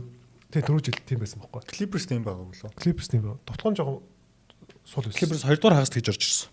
Гэхдээ Clippers-ийн товтлогоо бол эхний 5 дотор байсан шүү дээ бүтэн. Би бол бодоод байгаа юм. Үгүй эхний биш товтлогоогоо солирч байна. Хамгаалт бол тий. Товтлогоо жоохон 10-аас доош байсан. Тэгэхээр би нөгөө өнгөрсөн жил харж байсан байхгүй. Яг энэ 3 бол эхний 10 дотор байсан. Тэгэхээр нэг ийм бичигдээгүй юм байдаг. Бостон яалаа. Бостон байсан тий. Хамгаалт нь Бостон байсан. Бостон бүр эхний 5 дотор байсан байлаа. Тэгэхээр Cleveland, Boston, OKC, Minnesota. Тэгээд нэг Embiid нэг бичигдээгүй юм байдаг болохоор энэ хоёроор эхний 10 байсан баг дүүлдэг байхгүй. Амжилттай байдаг байхгүй. Тэ. Тэгэхээр бас арай дутуу онолоод байгаа юм болов уу гэж зүгээр санагдаад байгаа Minnesota Timberwolves. Өнгөрсөн үлрэл эхний 10-т байсан баг нь өнгөрсөн үлрэлд амжилттай үзүүлсэн. Одоо шинэ үлрэл гэж. Тэгээд дээрэс нь холбогчийн байрлалаа би бол сайжруулсалчаасай л гэж хүсээд байна. Одоо Майк Конли сэлгээнээс болгоё холбогч. Гарааны холбогч хахад ер нь л тутанда сая Оксидич харагдсан. Тэрний өмнө жил Далс эсрэгч харагдсан. Ютад байхад ч харагддаг байсан. Конли маань олзлуулдаг хүн болцсон байл шүү дээ. Харин тийм. Одоо Далс Малстай тоглож байхад бүр Конлиг бүр ингэ бүтэн байхгүй болгосон. Лигийн шилдэг хамгаалдаг холбогч байлаа шүү дээ. Конли ч одоо 37 8-тай. Харин тэгээд яхахгүй насны явж байгаа. Хөрхи Крис Пол Конли хоёр бол тийм болцсон байлээ. Сүүлийн хэдэн жилүүд нь. Бол ноол дефенсив 1 2 дугаар багийг хуваагаад авдаг гэсэн хүмүүс шүү дээ. За миний хувьд одоо энэ багийг бол 2 дугаар шатнд бол гарчих болов уу гэж бодож байна. Яг Rockets-ийг очоод. Тийм магадгүй Rockets эсвэл Denver. За Denver-ийг араас нь ярина. Минийхэр бол над чинь 1-р шатад авахгүй юм шүү дээ. Би ч нөгөө плей-инд оролцоод байгаа шүү дээ. Плей-оффор орж ирвэл нөгөө энэ хоёрын нэгтэнд харах гэдэг техник шатнд. Тэгэхээр минийхэр ихний шат авахгүй. Оксидид харуулал яагаад ч барахгүй. Нагц. Оксигээс л зүрмөр байхгүй. Оксигээс л зүрмөр нэ. Окси биш. За ядаж дахиад Лекерстэйгээ тартчих шанс байгаа. Одоо энийг нөгөө нэг өндрөөрөө Нагцыг барддаг баг хэвэрэ гэж бодож чинь гэсэн үг хоёр. Гүү. Би Нагцыг байхгүй шүү дээ. Оксиг бол барахгүй гэдэг талаар Нагцыг бол барж магадгүй гэдэг юм болоо гэж боддог. Гүү наа чин Нагцын эсрэг ингээд бүлдүүлсэн баг л да. Дөрөв үлрэлж байгаа бас дөрөв нь ойлгохгүй юу. Наач тэр Йокичийн 60 20 одоо энэ үйлдэл бол шал шүү дээ. Одоо яраас нь ярина л да.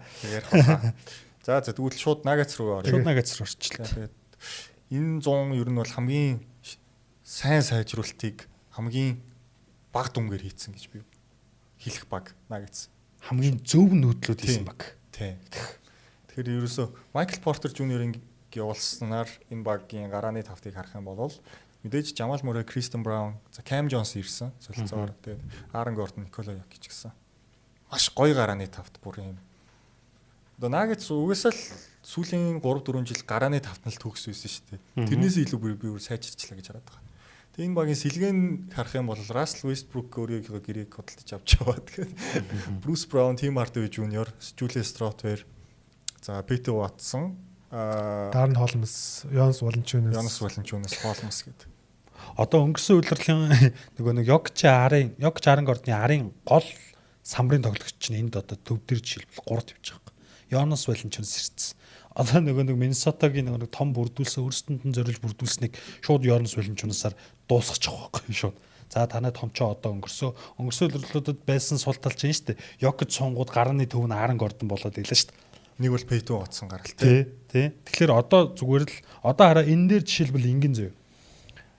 Хамгийн ихний солилцоо Йокичийг суулгахад асуудаггүй болчих жоох. Тий.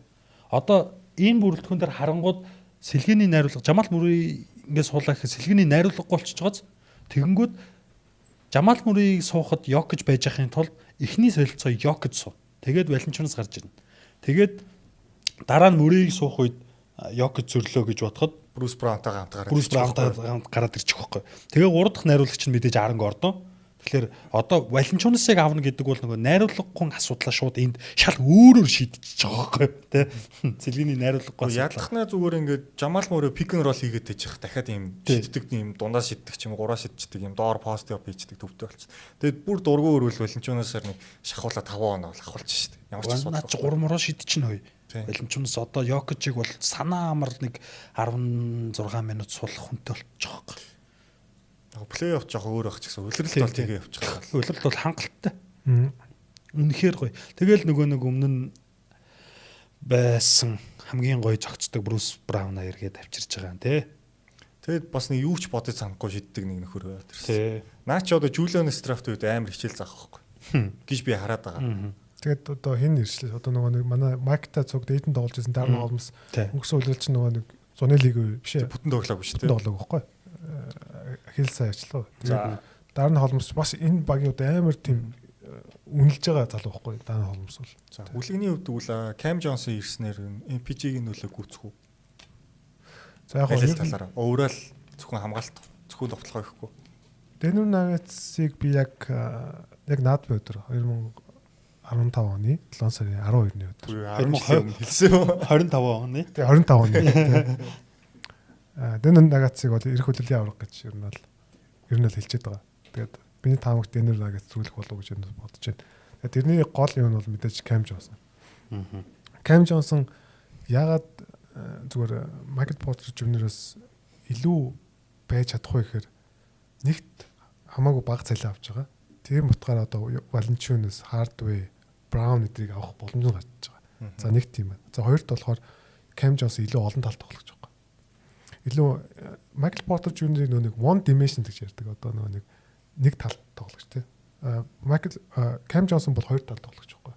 Хамгаална, довтлно. Тэгээд илүү IQ өндөртэй пас аваад пасыг залгуулдаг тоглогч нь Cam Johnson баггүй. 2 level scorer гэж хэлж болох уу? Арай 3 level биш. Тийм шүү дээ, болно шүү дээ. Тэгээд кат одоо нэг самбар руу орж байгаа катуудыг бол Michael Porter Jr-с илүү хийдэг. Самбар руу дайрдаг. Тэгэхээр яг тэр талаараа илүү. За Michael Porter Jr юу илүү гэхээр самбараас бөмбөг авалт. Тэгэхээр Michael Porter Jr бол самбарт бол маш сайн тусалдаг байсан. Тэгэхээр Денверийн зүгээр энэ үйлрлийн нэг юм самбар жоохон моодох болов гэж ер нь бодож байгаа. Valanciunas ирсэн. Тийм. Гэтэ би зөв Valanciunas-ыг 10 хэдэн явдал тоглоно гэж бодож байгаа. Тий. Тэгээд яг плей-офф ярьж байгаа шүү те. Плей-офф магадгүй гарахгүй ч магадгүй. Тэгэхээр нэг тийм байгаа. Дээрээс нь зүгээр Michael Porter Jr илүү нэг contested shot. Одоо илүү сайн хийдэг баг. Яг catch and shoot бол үнэхээр сайн шүү дээ. Тэгээд яг тийм хамгаалж урд байхад хэцүү байдлаас илүү сайн шийддэг гэж магадгүй те. Тэгэхээр нэг тийм л юм байна. Тэрнээс Cam Johnson бол би бол илүү тоглогч гэж бодож байгаа. Одоо би ингээ бодонгууд заавал Мөрөгийн хоёр талбай дээр нэг нь байдаг шүү дээ нөр ингээд. Jokic. Тийм Jokic хоёр.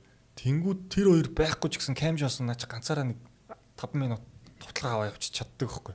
Чацаар ирсэн байхгүй. Phoenix-т ч тэр Nets-т ч тэр. Тэгээ Cam Johnson нэг том давлын connector тоглогч байхгүй. Бөмбөгийг залгуулдаг тоглогч. Тэгэхээр одоо жишээлбэл хин Jokic хоёрт хамгаалж цатаад Michael Porter Jr рүү өгөхөд Michael Porter Jr тэрийг өөрөө шийддэг байхгүй.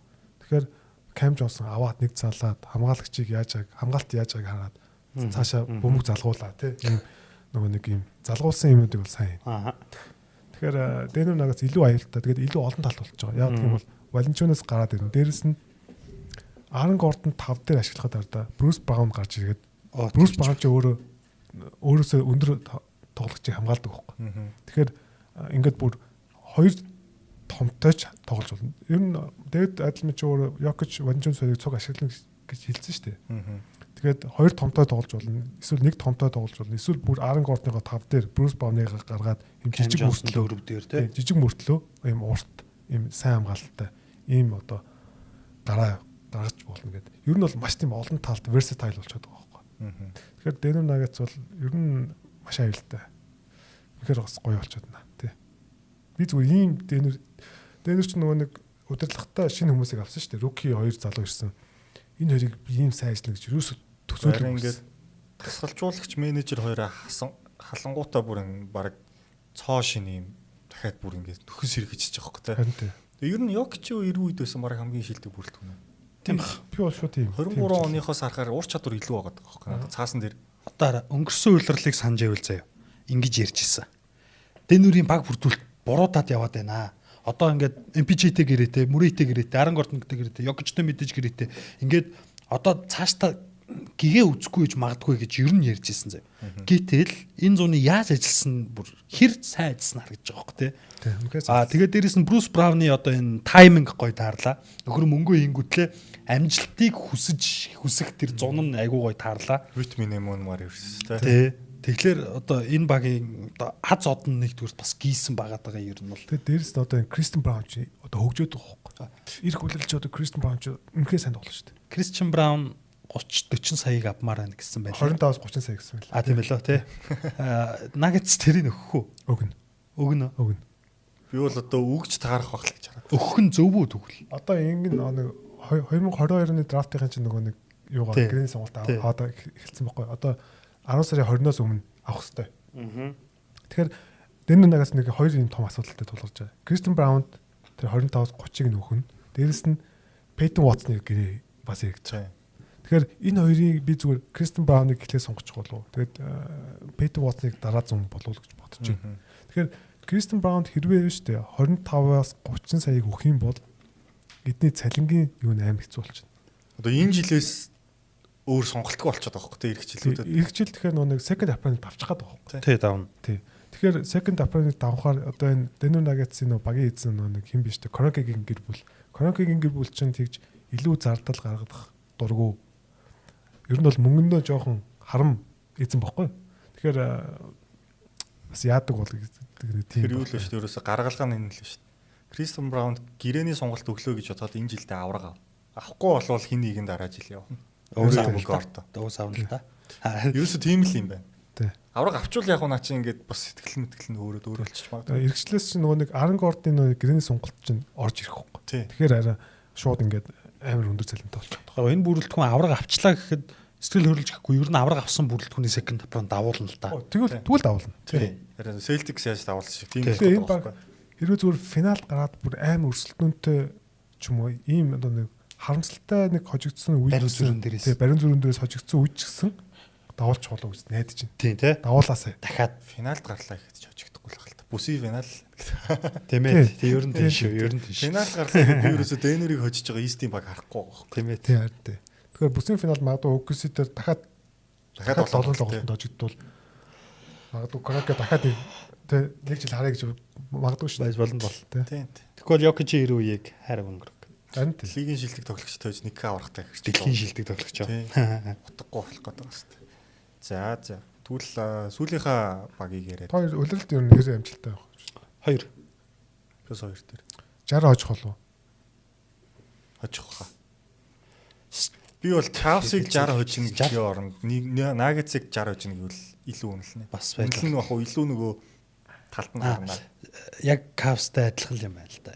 60 арай өрөхгүй дөнгөн данхан 60 руу орж арай баг. 59 гэж. 60 хожих гэдэг бол бас л тийм дээ. Үнэхээр хэцүү. OKC ч одоо 68 хожоод байгаа юм шиг л. OKC ч ямар амар доминант байлаа тий.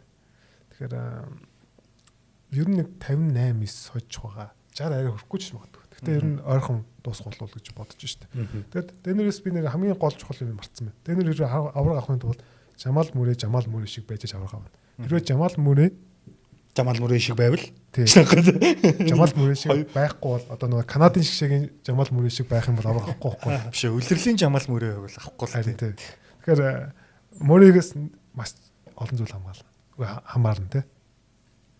Жамал Мөрэ шиг байвал авраг авна. Хэрвээ Жамал Мөрэ шиг байвал авахгүй. Бараг тэх юм биш үү? Хэрвээ чадахгүй байх юм бол би бол Мөрийг дараач 100 бүр солигдож байгаа харагдчих. Мөрийг авах баг байхгүй л дээ. Хэцүү. Мөрийг ч одоо шинэ гэрээний сонголт нь энэ жил орж ирж байгаа шүү дээ. Нөгөө нэг 50 сая гэрээс. Макс чинь 50 сая гэрээ.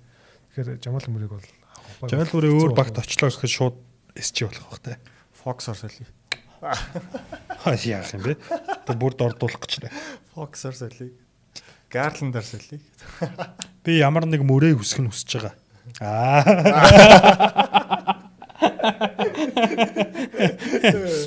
За тэгтээ тэр мөрөөр яах ч байгаа ч шиг. За тэгвэл аврагуудаа яриад 30 багийнхаа 30 юу дуусгая да. Тэгээд үгси дээр одоо манай хүлгэн л ер нь хамгийн сайн мэдж байгаа л гэдэг. Энэ 100 бол баг хүн нэмж аваагүй. Юу чигээгүй. Тийм, Томас Орбер гэдэг 15-аар драфтын номер хэд 15-аар хар өндөр төв авсан тий гэдэг. Тий.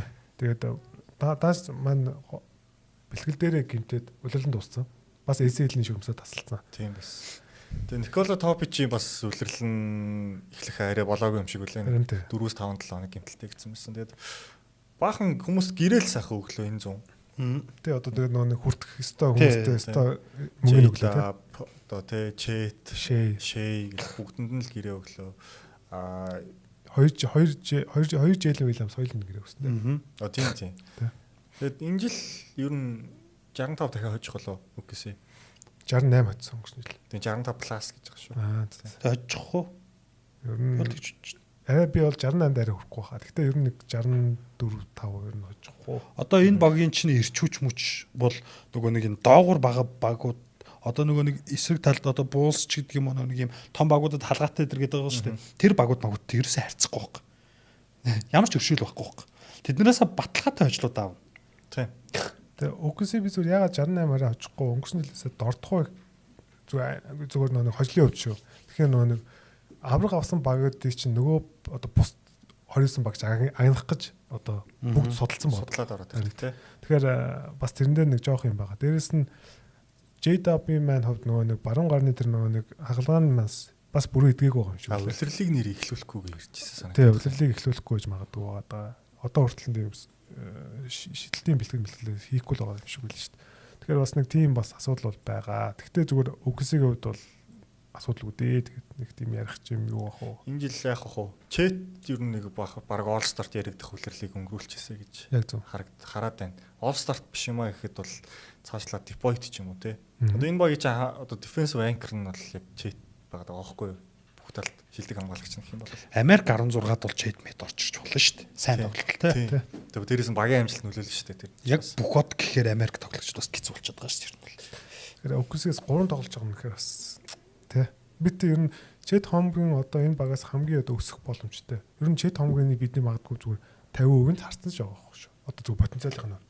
Тэгэхээр чэт бол бүр амар өсөх потенциал бол байгаад байгаа байхгүй. Тэгэхээр энэ потенциалтай хэрж хүрч тоглох вэ? Хэрвээ энэ потенциалынхаа магадгүй 80-90% рүү хүрчих юм бол яа юм дэггүй. Окси бол үнэхээр л айдас сүйдс шүү дээ. Тэгэхээр л гой баг та. Юу юм би яа гэдэг шиг. Тийм боорож цацахгүй шүү дээ. Тэгээд дураад агараа. JT хөгжил байна, JW хөгжил. Кейс нь Wallс хөгжил гээд. Тэгээд магадгүй топич ямар хөө байх нь үү те? Топич магадгүй шууд ингээд үүргэнлөөтэй байвал их болж байна те.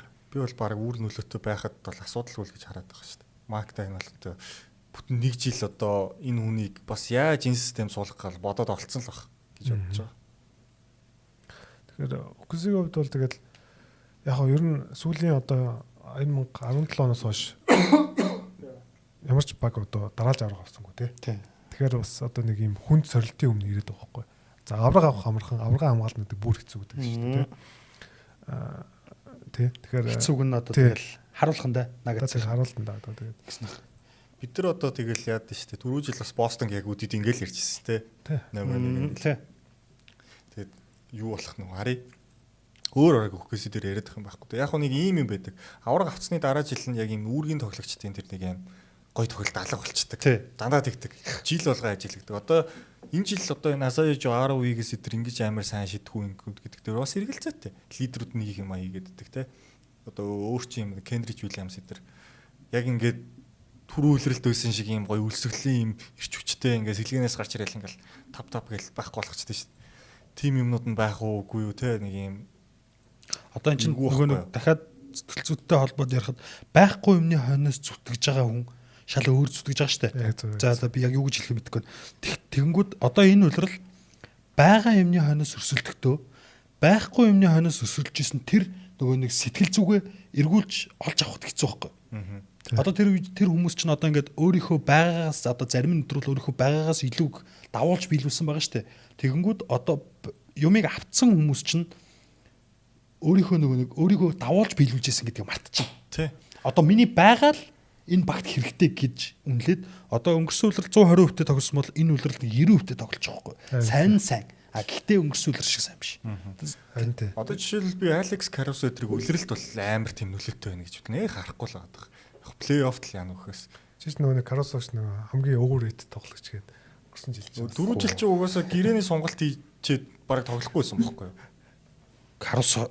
Өнгөрсөн улирлыг үзээр Карусо улирал байгаагүй ш наач кейс Wallс 10%-ийн соёр л авч авсан сэлгийг. Одоо эн чинь нөгөө нэг дахиад нөгөө нэг том тоглолтын тоглогчуд харин тийм. Харин плей-офф хүртэл наач хүлээсэн бохгүй. Тэгэхээр энэ улирал ч гэсэн ялгаагүй. Тэгэхээр бид нар нөгөө нэг Карусог бол нөгөө нэг энэ улирлаар нь дүгнж болохгүй. Тийм. Одоо бид нар батлерыг улирлаар нь юу гэнэ вэ? Улирлаар нь гэж юу гэж. Улирлаар нь дүгнэдгүй шиг. Батлерыг улирлаар нь дүгнүүлээс хэцүү тоглогч. Тэгэхээр бэтгээд дүгнэл л дээ. Одоо энэ хүний нөгөө нэг хүн гэдэг чинь л өөрөө тийм шүү дээ. Нэг тийм авгийнхад төлөө тоглож байгаад авцсан юмгаа хамгаалах гэж тоглоно гэдэг чинь бас нэг өөр юм байна. Одоо тэрийг хансан гэж хэлэх бас буруу. Бас тийм. Одоо түрүү жилийн жишээг харах юм бол Бостон бол тийм болцсон шүү дээ. Тейтем хин идэрл Причард хоёрыг алаад байдаг. Бостонгийнх нь бүгдийнх нь үзүүлэлт онцсон. Селтиксийнхэн бол хансан шүү. Хэвчээ. Тийм. Гүнээр тэгсэн тэгээ түрүү жил бол Тейтем Причард хоёрын үзүүлэлт өсөл Бостонгийнх нь бүгд байхгүй. За яг хөө Дерек Вайтыг яг чигдэлсэн. Багаараа шид саргаад бол. Цаанд яг нэг арай өөр юм болохоор нөгөө залуу баг. Амар залуу баг. Тэгээд дээрэс нь нөгөө соёл нь өөрөө амар тийм майк тагнал амар гой суулгаж байна л да. Нэг өсөх боломжтой баг байгаад байгаа байхгүй стил. Авраг авсан мөртлөө өсөх боломж бүр ингээ 2 3 шат байгаад байгаа. Угаасаа сая нөгөө нэг хамгийн ирээдүйтэй баг гэсэн дахиад гүйсийг тэрэлцэн. Тийм шүү дээ. Одоо энэ хараа 2 3 номер дээр 3 дахь сонголт Монголд найзээж юу яваад байгаа байхгүй. Одоо тэгэхээр энэ лигт байгаа хамгийн найдвартай шитгэгчдийн нэг шүү дээ ер нь 40% шүү дээ. Тий. За тэгээд үгсээ угаасаа бүсээ тэргүүлчих байхаа. Бүсээ бол тэргүүл. Лигээс тэргүүлэх байх. Лигээс тэргүүлчих байх. Тэгээд хамгаалалтын финалд таж болно. Хамгаалтын рейтинг бол ихний 3-та. Би яг уу энэ жил Rockets юм уу юу давж магадгүй. Үгсийн хамгаалтын рейтингээр шүү. Би хамгаалтын рейтинг нэг гэж харж байгаа. Энэ хамгаалтыг бол ямар ч баг хүчээр олохгүй бэл. Ерөөсөө олоогүй шүү дээ. Өвлөрлөлтэй. За тэгээд сүүлийн за ингээ ер нь бол 30 багийн бол бид нар бол нэлээд дэлгэрэнгүй 3 подкастад бол бараг 6 цаг ирлээ хөдөлж байна те. Үгүй 7 цаг гарсан болж байгаа шүү. Тийм үү. 3 дугаар нийлээ сайн бичлэг хийж байгаа. Хинж байгаа юм мэдэх واخ. Зарим яриануудын бүр катлсан гэж бодлоо. Тэгээд гайхалтай. Юу катла хийчихв гэж бодсон. Тэгээд сүүлийн бас 2 шагнал маань болцсон байгаа. Энэ дэр хамгийн чухал 2 шагнал. Хамгийн чухал гэхдээ барыг хамгийн ойлгомжтой байжчлах 2 шагнал байгаа. Тэгээд яриад яваа. Тэгээд Типой бол ойлгомжтой. Типой л ойлгомжтой. Ялагч нь ойлгомжтой. Гэхдээ Вембигийн багийн хамгаалтын рейтинг ихний 5 дотор байж ижил ер нь. Оогүй тэр хамгаах. Одоо Вембиг нэг үйлрэл руки үйлрэлт нь ингэсэн байхгүй. Үгүй Вемби үстэй 65 тоглох юм бол Типой. Ямар ч судлахгүй. Энийг бол зүгээр нэг Типой өгдөг зарчим нь тийм байхгүй юу? Үгүй Вемби тэр зарчим аа. Вемби чард бүр ингэ. Үгүй зарчмыг би ихлээр хэлгээд байна шүү дээ. Тэгэхээр утгагүй болох гээд байгаа шүү дээ. Вемби чар утгагүй тоглож байхгүй. Вемби чар тийм өөр юм байхгүй. Одоо нэг тийм нэг зарчмаар ингэж бид нэг явж байгаад тэр зарчмаас гадуур хүн байхгүй. Тэ. Вемби бол авнаа. Тэгвэл Вембитэй одоо хамгийн ойрхон өрсөлдөх 2 хүн гэвэл тэгэл одоо Чет, Амен Томпсон гэж би бодож штт. Ер нь энэ 3 нэг драфтынхан юм уу хайш тэ. Амен хий хоёр чинь Чет хоёр биш Вемби хоёр чинь нэг драфт штт. Амен би. Тэгээ Чет чинь нэг жил өнгөд дараа жил нь хамт рүүк гэдэг. Тийм штт. Тийм. Нэгэн үеийн 3 залуу. Яг тэгээд Evan Mobley зовлын хамгаалалт гэж Mobley байна л да. Тэгээд Deploy өрсөлдөж болох нэрс бол маш олон байлээ. Би бол Mobley, Chet хоёр ихний 3 дээр хамт орхолох гэж боддог. Ялангуяа хамгаалтын рейтингээрээ OKC тэргүүлчихвэл Chet бол дээгүүрнээс яригдчих болох үс зүгээр юм аргумент байгаа л та. Одоо сүүлийн хэдэн жилийг харах юм бол хамгаалтын рейтингээр ихний 5 дотор заваар ихний 3 тэгснээ сток өндөртөө тэгснээ баг нь ихний 3-аар бас гарсан бижиж аваад байгаа байхгүй. Яг харахаар Jaren Jackson химийн их өнгөрсөн жилд Raymond аваагүй шалтгаан ч тийм байхгүй. Өнгөрсөн жил хэрэг зүгээр хин Wemby 65 тоглолтод хүрсэн байсан шууд авах гэсэн. Тэр нь бол бүх юм тийш чиглэлсэн байсан байхгүй. Тэгээд Wemby чинь нэг стокоос гадна Wemby талбайтай байхад лигийн хамгийн шилдэг хамгаалалтаа баг болоод байгаа байхгүй. Spurs гэдэг багийг.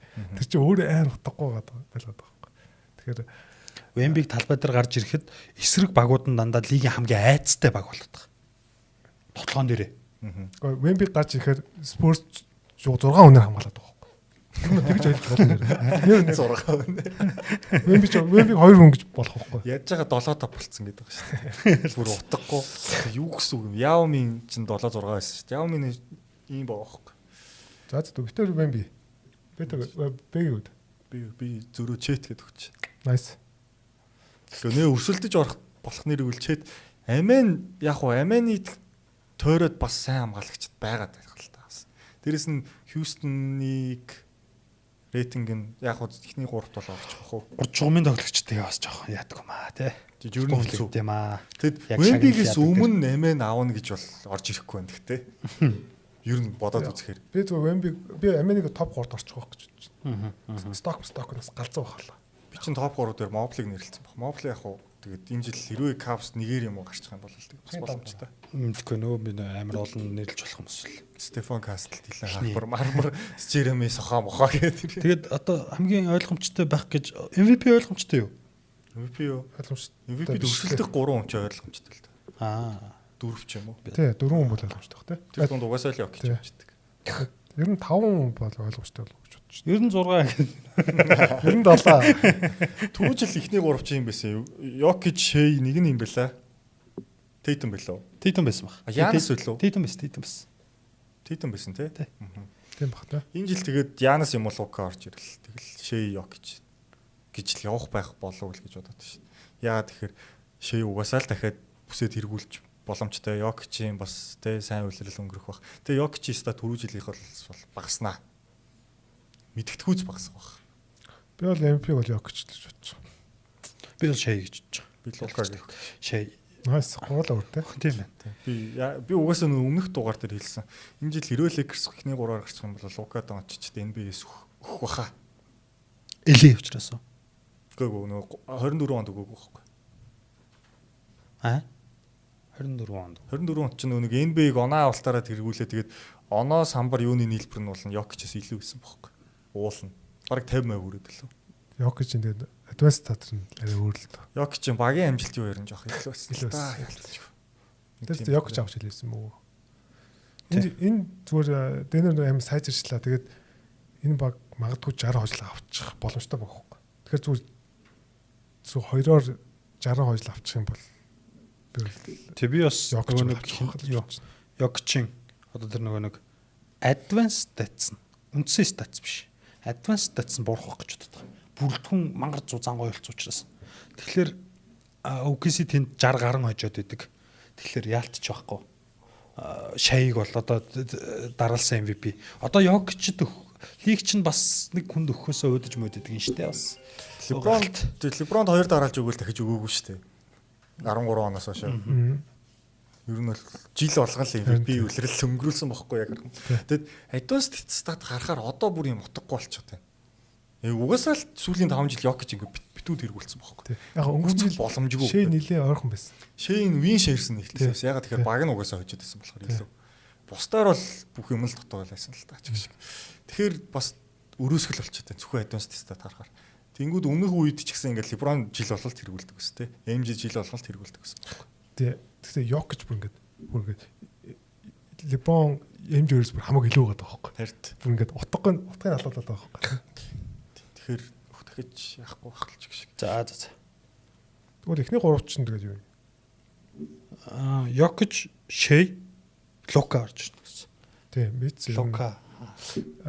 Йокич, Шей, за тэгээд Лука юу? Янас уу? Тэгээд Лука хаа. Тийм. Нэг 3 дээр. Янасын нөгөө баг магийн доогоор яваад байхаар тэгэхэд лигийнх мартчих واخ. Зүгээр энэ жил Янас дээр зүгээр яригдах юм стат биш. Янасын драма байх нь ойлгомжтой байх гэж. Хоёрт хэрвээ Леброн одоо өдрлийг лиг тоглохгүй гэж шүү дээ. Лексиг ер нь нэлийн дээгүүр гарна гэж бодож байна. Тий, одоо энэ багч нь Леброноос нэг хамаарлаг болцсон юм байна. Улирлын амжилт нь Леброноос нэг хамаарлаг болцсон. Одоо нөгөө Остер Ривсийн камбэк хийсэн шүү дээ. Остер Ривс амар тоглоод. Миний Спурстэй 40 сая гэрээ. Яг нөгөө миний хамгаар юу эхний 6-аа манайх орж ир чадвал MVP саналцуулга ихтэй 5-д орж ирнэ шууд. Хэр байснараа биш нэр үн дээрээ шууд. Тийх бах уу. Уусаа лиг тим юм дуртай. За тэгээд MVP дээр санал зөрөөд юун дээр болохоор MVP chat гэж өгсөн юм байна. Тэгээд тэр энэ бэгвитер өмнөх жилүүдэд харж байхад ер нь нэлээд хантай. Түрүү жил бол хамгийн зүрсэн нь бол Сансыг манай ихний 4-гээ би ихний 6 гэдгсэн тэгээ байхгүй. Тий. Намайг 3 дугаар дээр сайхан зөрсөн болох намайг годлоо шаажнаа л гэдэг юм те. Сая үгээрээ. Тэгж өөр тийш харж хэлж байлаа шээ. Чи манай ихний дугаар дээр түрүү жил байгаагүй шүү дээ. Бишээ биш. Би чамайг таньдгүй байсан шүү дээ. За тэгээд өнөөдрийн дугаартай та бүхэнд хамтайсан бүх хүндээ баярлалаа. Тэгээд спонсоршип бид нар бас хайж байгаа шүү. Гоё ретро station студ дээрээ те. Тэгээд та хэд бас ретро station студ дээрээ бичлэг хийх боломжтой шүү. Бас бетатай холбогдоод.